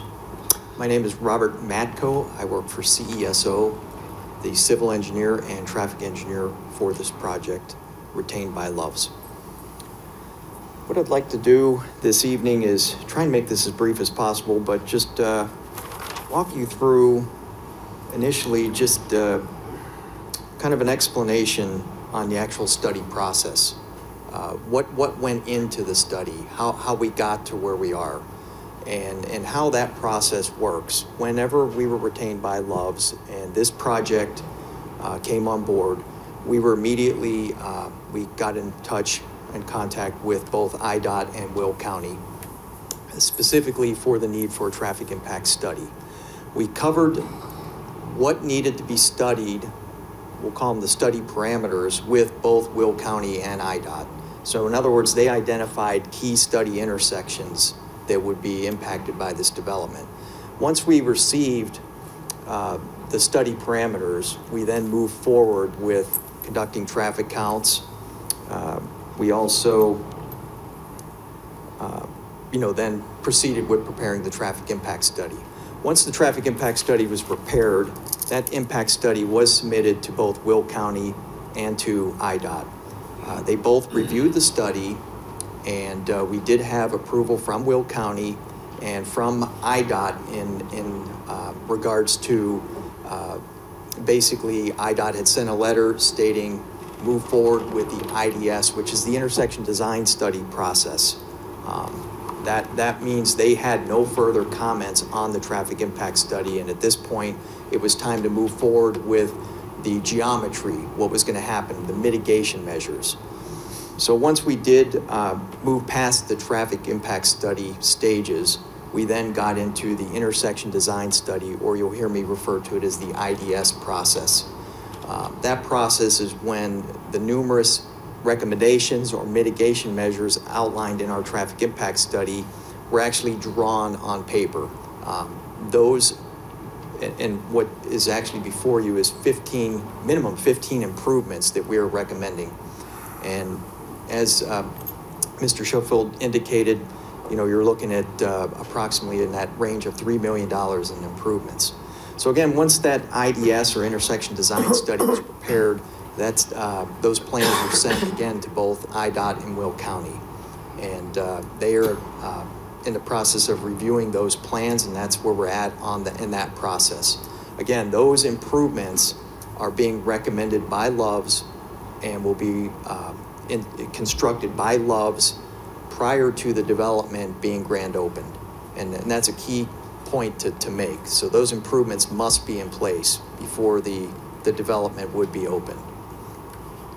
So now that I kind of went through the process, I would like to briefly just walk you through the actual traffic impact study. I think you heard already tonight about traffic counts. In our Planning Commission meeting, there were several, discussion points about how the traffic count is 2.5 years old. The traffic count was done on a day before Good Friday. So we heard all of those comments, and Loves ended up, they stated, let's go out and perform another traffic count, a current traffic count, which is what was done through a private subcontractor. Their name is Myovision. So, and I think you heard before you tonight that, and again, you have the volume memo in front of you. We're not trying to hide anything. You can look through the volumes and see in many cases they are very close to the 2016 count. So the updated count was actually performed on September 11th of this year, just a little over a month ago, or not even a month ago. So again, and what that updated study showed, yes, there are some movements that are a little bit higher. I think one of the young lady in the audience had mentioned, I think she was going to bring up a point about a left turn movement increasing. And again, if you follow that traffic down to South Briggs and New Lenox, again, you can see that does carry through. We're not trying to hide any of the volumes that were recounted. I mean, the information is in front of you. If you do take those counts, though, and you look at, and this is what's important, in our study, we not only looked at a build condition, but we looked at a 5-year projection condition. Those rates were supplied by CMAP. They were used and applied to our 2016 volumes to arrive at a 5-year future build scenario. That is what our recommended improvements were based on. They weren't based on just our build volumes. They were based on 5-year projected volumes out, just to make sure that, that we tried to capture the, the anticipated volume that would be there, and to make sure that the improvements accounted for, any traffic volume that may have been higher than what we were projecting. So that's very important to note. Again, those counts are in front of you. I think you were all presented with that information. It's also, again, important to note, applying CMAP's percentages that they applied for our 2016 counts. I think you would see that we are well within line on our study volumes, especially for our 5-year out scenario. After the traffic counts were done in the study, we then determined how many trips is this site going to generate. And again, we followed nationally approved standards, which is the Institute of Transportation Engineers Trip Generation Manual. Now, at the time when the initial study was done, back in, I believe it was 2016, the 9th edition was the current edition at that time. Now, you'll hear, I think during the Planning Commission meeting, there were, again, I believe the same person indicated that your trips are outdated. You used the incorrect manual. Well, at the time, that was the correct manual. So what we did again is we went back and looked at the 10th edition. We generated the trips from the 10th edition, compared those to the 9th edition. And I can tell you during the weekday peak hours that our study looked at, same hours included in our initial study, the the trips are actually a little bit lower in all cases across the board for the weekday AM and weekday PM peak hours. So again, they're similar, but they are lower in each case. So again, I would like to make that clear that, so even going back and using the 10th edition, those volumes are actually, the generated volumes are actually lower. So once the trip generation is done, the traffic count applied with the CMAP growth rate, those numbers are then added together. Once we come up with that build condition and also a 5-year out condition, we then look at the analysis portion. What level of service? And the level of service basically ranges from an A being very good to an F being very poor, similar to a letter grade in school. So we looked at those key study intersections and ran all of the analysis, and any degradation of the level of service, that is where our mitigation measures came into play. That is where the 15 items that we recommend come into play, and that is where we talk about we're mitigating our impact. And again, I don't know if I want to go through all of the 15 items except to say that they are extensive. I know a couple of very key items are specifically both traffic signals out there today at New Lenox and at the I-80 eastbound on-off ramp will be removed and replaced in their entirety. Each of those signals to replace, you're looking at approximately $200,000 for each traffic signal at a minimum. That in itself will make that situation work a lot better. It would certainly be a safer condition. That's just one example. Not only, I'm not sure where the one person came up with that we're moving ramps. That is not true. We're not moving any ramps. I know there were some turn lane lengths that were cited too that did not appear to be correct. Our right turn lane extension on the eastbound off ramp is going to exceed 500 feet. So again, we have substantial improvements. New Lenox Road will be completely removed and replaced with a 3-lane and in many cases a 4-lane section, since we will have a right turn lane all the way to our passenger car driveway on New Lenox, and then 3 lanes thereafter all the way to Oakview. So again, we're extensively coming up with improvements. We feel that we far exceeded what we needed to do to mitigate our traffic impact. And I know you also heard before you tonight that many of these trips are already on the street network. Specifically, you're looking at a little over 80% of the traffic will be diverted trips from I-80. The other 20% trips will be pass-by trips, which are trips that are already on South Briggs Street. So in other words, we'll be pulling those trips off of South Briggs. And so they're actually a deducted trip wherever they make the turn. I don't know if you picture yourself and you're going home from work and you're not planning on stopping at a fueling station, and all of a sudden you see one in sight. It wasn't an intended trip, but you pull yourself off of the street, go to the fueling station, fuel your car, and come out and go on your way. That's a pass-by trip. So we're pulling those off of the existing street system. So that's a key component there as well.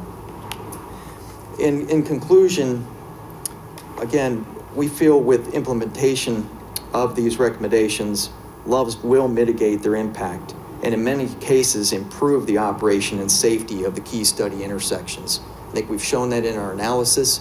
I think the analysis has been approved, and I thank you for your time this evening. If you do have any questions specific to me, I'd be more than glad to answer those for you. Questions? Yeah. You say it's going to improve the safety at those intersections because of the new signal? Well, I think it's just one aspect, the new signals. For instance, the right turn lane extended. I think there's some extension work that's needed today. And we're going to be covering not only what's needed today, but also Love's impact. There's just numerous items. New Lenox Road with the not only the widening, but the increased pavement depth that will be included out there. The additional, for instance, and I did not make this key point, but IDOT had made a recommendation, even though it's not their jurisdiction, to consider constructing a northbound to eastbound right turn lane on South Briggs at the I-80 eastbound on-ramp. Now again, they could not enforce that.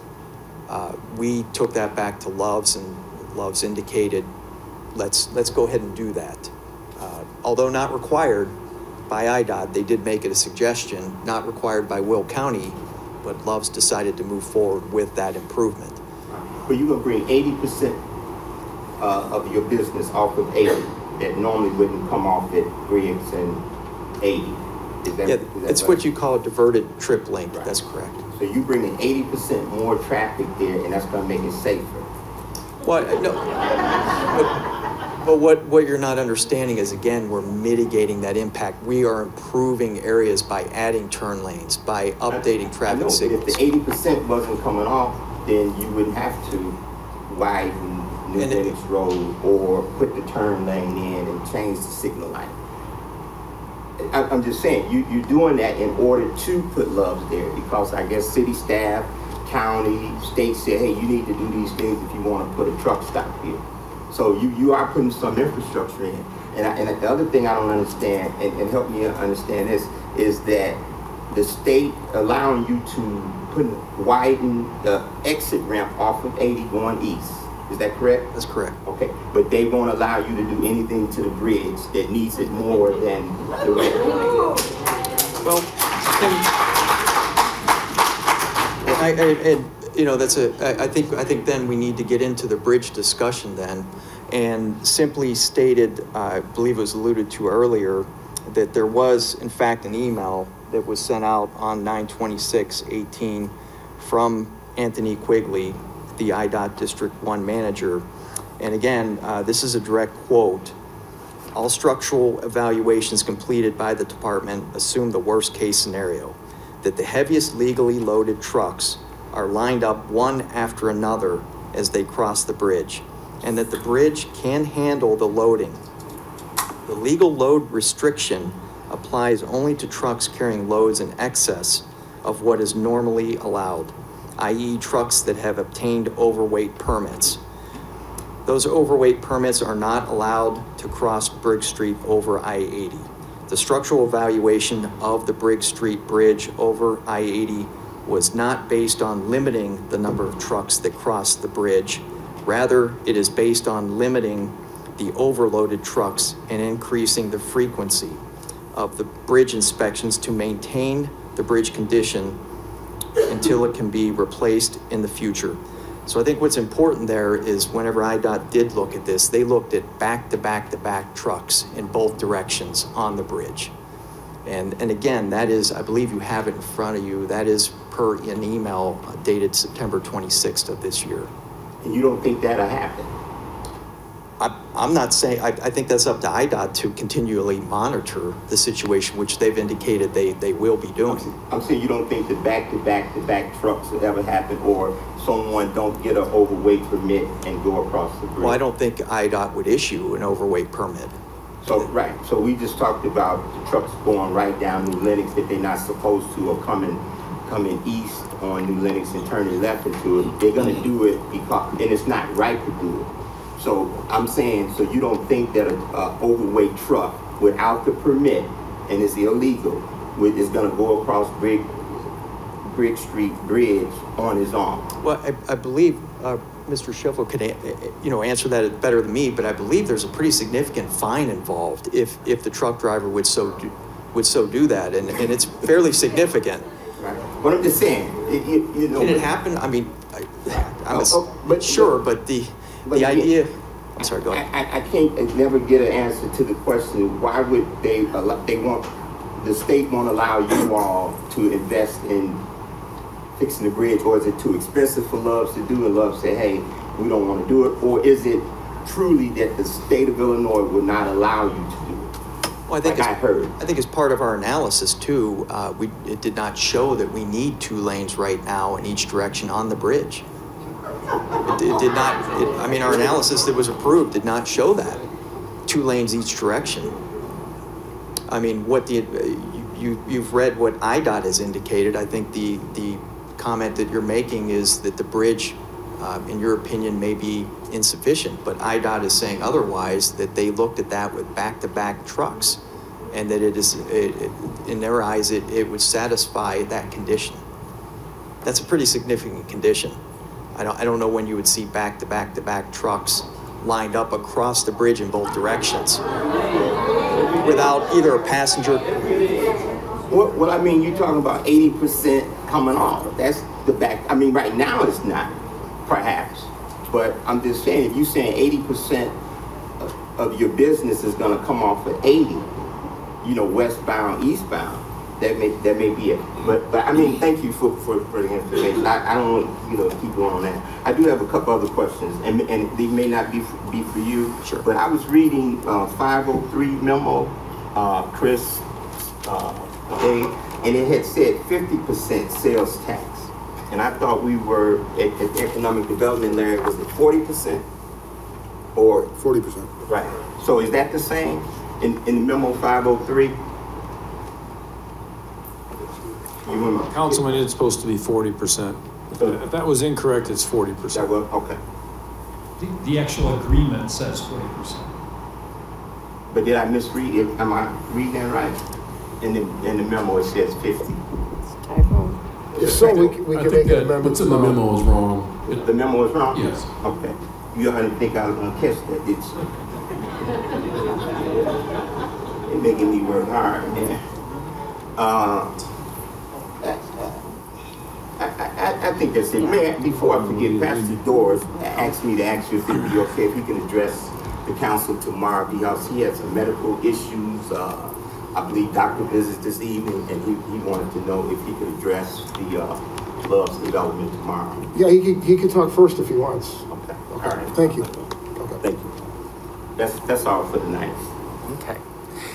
If I just want to make sure that you also notice that there is a recapture agreement at the very end of this section. So before moving on, I just want to make sure, was there any questions on the recapture agreement having to do with the construction of New Lenox Road from Brick Street to Oakview Avenue?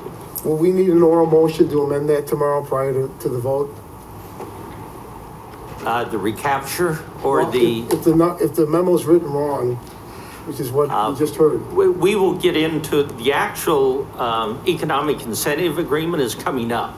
Okay. And that will be the one now, yeah, Kendall and them can revise that memo on the annexation, okay. So at least that's consistent. I can give you a quick explanation that the community development memo had been written as it was going through the planning commission. At one point in time, there was a discussion of 50%.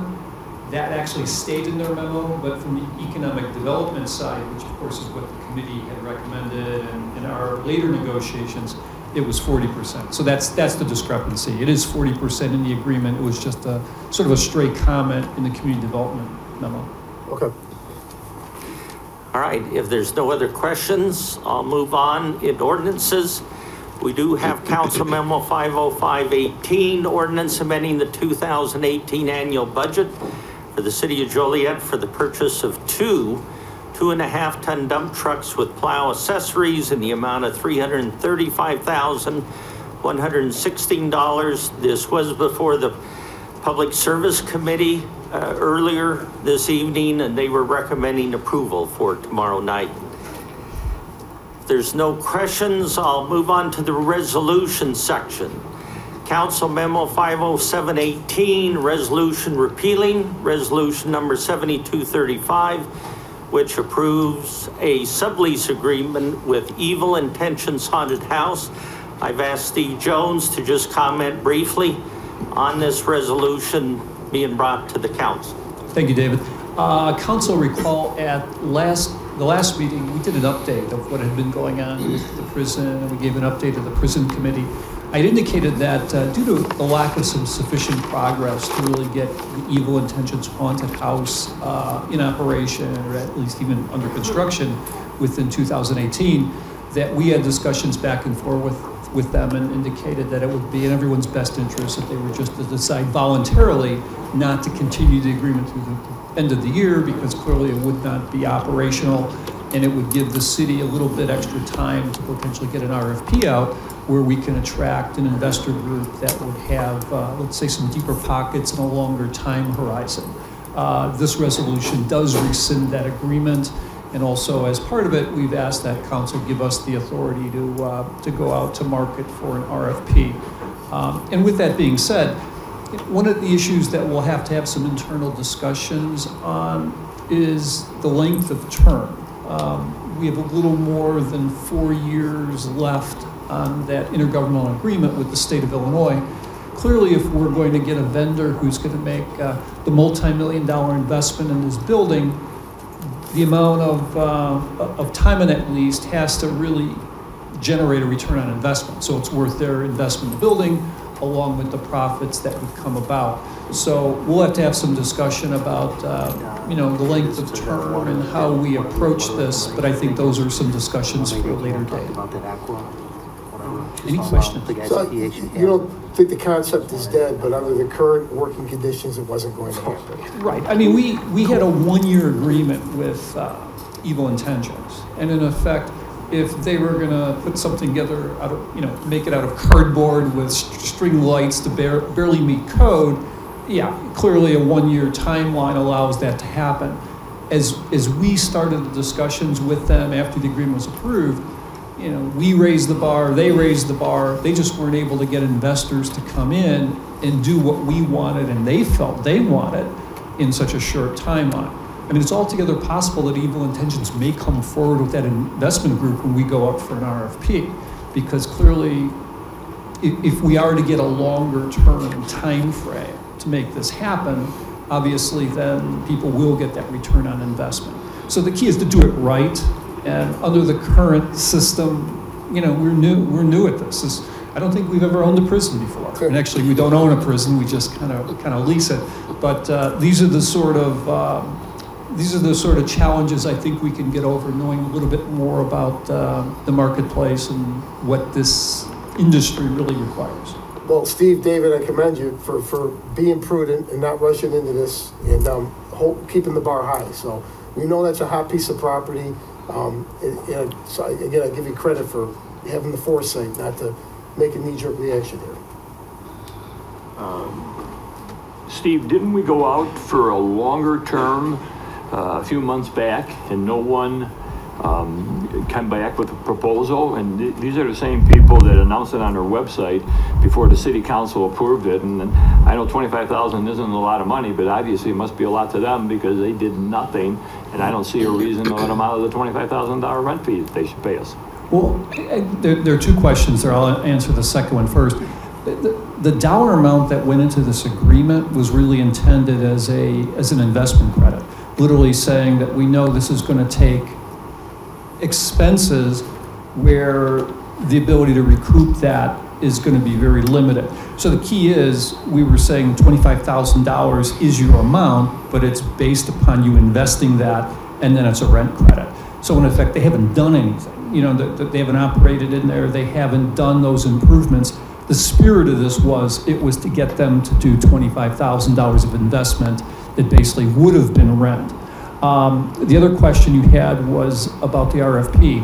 What we did when we had that RFP go out, we fully thought that there was going to be response from the investors that they pulled together.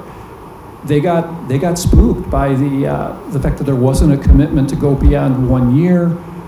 We still have the state issue where technically the IGA with the state, it's like I said, there's a little more than 4 years left on it. So I think we have to approach this where the goal is to extend the length of where we're willing to go out and perhaps get the state to do the same, or we raise that question of acquisition again. So I think that changes the dynamic of how much and who would be interested in investing in this property. Thank you. If there's no other questions, I'll move on. Council Memo 50818, resolution appropriating funds in the amount of $343,000 $286 for the Collins Street Street Lighting Improvement Project, Segment 2, to Utility Dynamic Corporation. The Public Service Committee did consider this and have recommended approval for the council for tomorrow night. Any questions? Next, Council Memo 50918, resolution authorizing execution of an economic incentive rebate agreement with Love's Travel Stops and Country Stores in an amount not to exceed $2,500,000. Once again, just like to ask Steve Jones just to comment on this. And the Economic Development Committee's reviewed it and did on a vote of what, 2-1? 2-1, they correct. Recommended it proceed to the council. Right, thank you. From the perspective of the Economic Development Committee, obviously we had 3 members present. They're here. They could certainly fill in some of the blanks if I don't cover everything. We discussed a few things. We discussed the economic impact of Love's along with, the real reason why there's an economic incentive that's been requested. On the impact side of things, this development would be somewhere in the vicinity of a $13 million capital investment, create 60 to 70 full and part-time jobs, along with about 100 construction-related jobs through the process of putting this facility into operation. And the economic insight, those are important aspects, but from the perspective of, what the city would really generate on this development over time, pretty astounding numbers. The estimates at this point are that we would be somewhere a little north of $1.2 million in annual sales related taxes for fuel and other merchandise. You recall the city has 2.75% applied to any purchase of retail sales, and includes fuel, diesel as well as gas.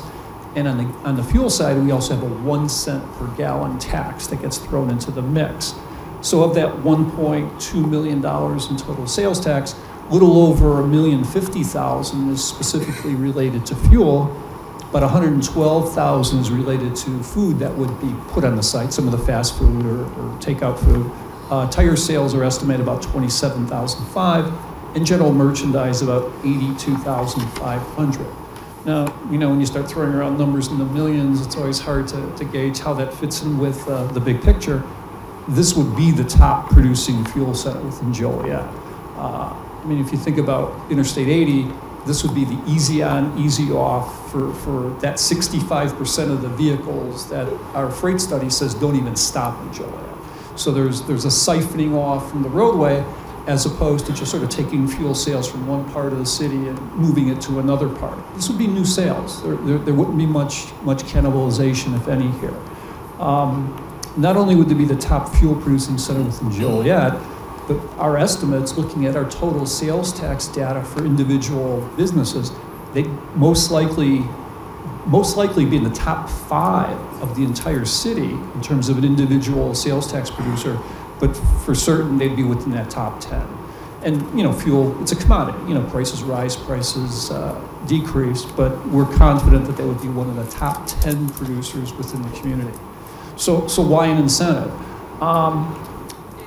If you look at, why hasn't this intersection, this is a prime intersection, Interstate 80, very, very heavily traveled highway, Brick Street, interchange right there. Why hasn't it ever developed? There are no utilities.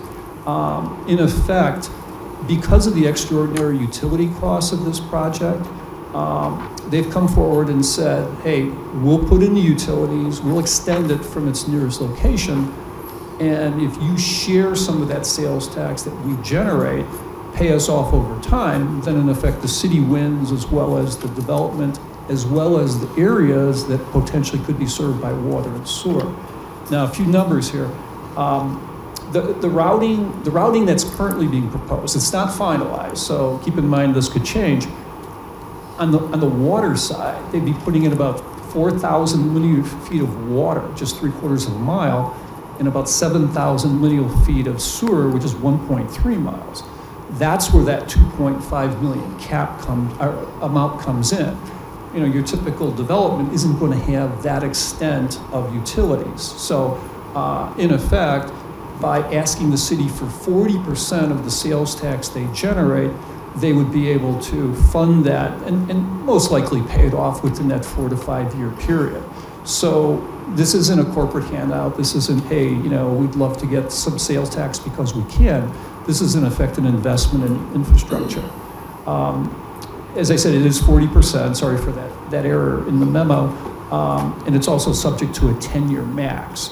So if for some reason, let's say the cost estimates or the construction came in at $4 million, it's still 2.5, that's going to be recaptured. I'm sorry, it's going to be rebated. If it took longer than 10 years to pay it back, it's only a 10-year payback for the city. When we look at the numbers of what would be generated and what would be shared of that fuel sales, and keep in mind this rebate is only on the fuel side of things, the $1,050,000 would result in $422,000 going to Love's, with $634 coming to the city. So once again, that's new revenue coming to the city, and it's something that allows us to get immediate financial benefits from this, and then long-term financial benefits through the potential development that would be created through the extension of utilities. And if we look at the utility issue, that's 7,000 feet of sewer and at 4,000 feet of water is literally going to serve some of those unincorporated parcels and also some undeveloped parcels. So there would potentially be development that would happen along the Briggs corridor, stuff to the south of New Lenox Road, and in effect, this development would spur other development. State statutes do have rules and regs about sales tax sharing agreements with municipalities. In the resolution, we've identified, I think there are 7 criteria. We feel that that criteria has been met. I think that pretty well sums it up. The vote was 2-1, so it was a unanimous recommendation by committee, but in effect, committee was supportive of it, and I'd be happy to answer any questions. Excuse me, Mayor, Mayor's Council, if I can just add one other thing to Steve's report. In this situation, the approximate $400,000, the number that Love's could get back over the 4-year period, the city has the opportunity to get that back from anybody who hooks onto the sewer and water system, if in fact they do at any time, for forever. So it's not like the city is losing that $400,000. They could get some or all of it back, which is usually, that does not happen. So this is a unique situation. Thanks for adding that. I omitted that. And that's very similar, I should point out, to what the city did when we went through the process of evaluating the Speedway development at Route 53 in Chicago. Some of the recapture that could potentially come out of those farms to the west of Speedway, we'd have the ability to recoup what we had given up in sales tax sharing with Speedway. And much like this, it was because of extraordinary utility costs that were driving that project's need for a rebate. Any other questions? Yeah, I do, Mayor. That reminded me, Mr. Hanson, of something else I read. And it said about the utilities, when someone attached to the utilities, that the money would come through the city and then Love's would be given the money. Is that just for the roadway, or that's for the utilities? Well, there are 2 separate recapture agreements. Is that what you may be getting at? It may be, and I haven't had time right now to find where I saw it. The council will be considering tomorrow night just the recapture agreement just on New Lenox Road, okay, for tomorrow night. But then at a later date, whenever the sewer and water goes in, then there'll be a proposed recapture agreement that I'm sure the city will want to pass, because the city will want to get some of its money back. Right, but that's what I'm saying, and maybe I misread it. In this agreement, it said the utilities, if someone attached to the utilities. Well, that's the sewer and water, meaning the utilities. Right, that Love's will be given that money until it's paid off. And I thought it was just the tax incentive. Councilman Morris, you are correct. If you could step up to the mic, please. Sure. Councilman Morris, there's actually 2 different agreements. We will not have any recapture capability whatsoever associated with utilities because of the agreement that we've entered into with the city. There was originally some contemplation of one or the other. We would either be able to do a recapture agreement when others tied in, or work out a deal with the sales tax reimbursement based on the revenues that we would generate that would be incremental to the city.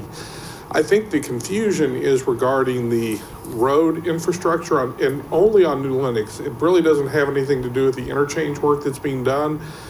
Like, we are being obligated to, in part of our annexation, to build the whole road. No different when others, either to the south or adjacent to us, that would benefit from that road infrastructure, they will not be obligated to pay that money immediately, only if they choose to redevelop their property in the city of Joliet, because that would have been an obligation on them to begin with. And we have taken care of the needs for them to do that with the roadworks that we're doing. Does that help explain? Yeah, it kind of, and I'll look at it tonight, and if I have a question, I'll reach out to staff tomorrow. Great. And I'd throw one more thing out. You may say, well, okay, why isn't there a recapture on this regarding utilities with regard to tonight's agenda? Until that actual routing is established with regard to the water and the sewer, we don't know specifically what properties would benefit, and then obviously the construction cost, and we really need to base it upon real numbers of what the actual construction estimate is. I think I looked again. I saw it. Okay. Thank you. All right, we'll move on to this next section on award of contracts. I will be brief, but I do want to point out that items 1 through 6 did go before the Public Service Committee today, with the exception of 5, which went to the Finance Committee. Council Memo 51118 is a contract for the Collins Street Project Segment 2 street lighting improvements for $343,286. This is a contract to Utility Dynamics Corporation. Council Memo 51218, award of a professional service contract for GPS AVL services in the amount of $138,923, and that is an amount of money for the total 5 years. This is a services agreement to Skyhawk Telematics.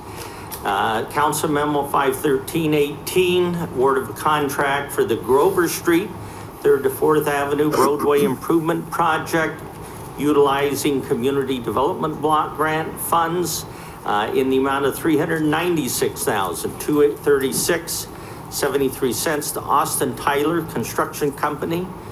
Council Memo 51418, award the 2018 Public Utilities Spoils Hauling Contract in the amount of $175,000 to PT Farrow. Council Memo 51518, authorization for a 3-year contract addendum or extension with Medicare, with Part D advisors. This is for Medicare reimbursement services, and their compensation is set at 20% of the contractual commission. And then lastly, Council Memo 51618, contract for reconstruction of the Bicentennial Park Fountain to Fountain Technologies in the amount of $111,500. Extensive discussion with the Public Service Commission today. Is there any questions on any of those contracts, items 1 through 6? If not, last section, amendments, change orders, and payments. Council Memo 51818, approved payment request number 4 and final for the Joliet Minor League Baseball Park fencing contract in the amount of $23,525.83 to Action Fence Contractors, Inc. And Council Memo 51918, change order number 1 for an increase of $12,742.94, and payment 1 and final for $97,742.94 for the repair of the fire apparatus tower number 6 to E1 Incorporated. Any questions on these 2 items? And then last item, I did put on your, before you, just a copy of the budget. calendar for the upcoming fiscal year 2019. If you look on page 2, there is some dates here. In talking with the mayor, one thing that we wanted to just request you consider, and that is, do you want to have any kind of pre-budget preparation discussion, either individually with myself or as a group, as a city council? We can arrange that, but we wanted you to at least see the calendar, and then if you could get back to the mayor or myself with your desires. I do know that, you know, as you look at this is a quick schedule with a lot of work being done during the month of October internally with staff. But typically, I do like to look for an opportunity for the council to kind of weigh in even before the budget's presented and brought to you as a recommendation. And that's what we hope to kind of look for, an opportunity to get any input you'd like to provide on this budget before. As you can see, on November 20th is when the city manager's recommended budget would be brought before you. So with that, just give that some consideration. And Mayor and Council, that's all I have for you at this point in time. I'll turn the time back to the Deputy City Clerk. Is there anyone who would like to make a public comment? Yes. My name is Larry Kowski. I'm a retired bailiff from the county of Will. Lived about a mile and a half from the area that's in the issue here, and I've been there 53 years. I've seen Brick Street go from a gravel road to what it is now. It's like a railroad now, right down the railroad. And you people here have to make a decision on this Love truck stop deal. Consider yourself a jury. Consider yourself a jury. You have to make a decision tomorrow. You can't make a decision unless you see the evidence. The evidence is at the intersections up and down Brick Street, up and down Laraway Road, up and down Route 52. There's one guy here that can tell you you can't make a decision unless you see the evidence. Lawyers always tell you that, right? If you're gonna make a decision, you gotta see the evidence. So think about the people. If you see the evidence, that means you gotta be out there on the corner. You can't listen to all the stuff and numbers that people have come up with. Get on the corner, get in the car. Unfortunately, tomorrow's D-Day. But the last thing that any lawyer will tell you, if you're on a jury, is use common sense after you see the evidence and hear the evidence. Use common sense. That's why these people are here. There's still some left. In closing, think about Senator Flake. He did, and he listened to the people, and he did make a decision. That's all I have to say. Thank you. Is there anyone else who'd like to make a public comment? Okay, seeing none, there is a request to go into closed session. Is there a motion to go into closed session to discuss personnel, collective bargaining, land acquisition, or conveyance pending or threatened litigation, after which the meeting will adjourn? So moved. Second. It's been motioned and seconded to approve and go into closed session. Councilman Dickinson? Aye.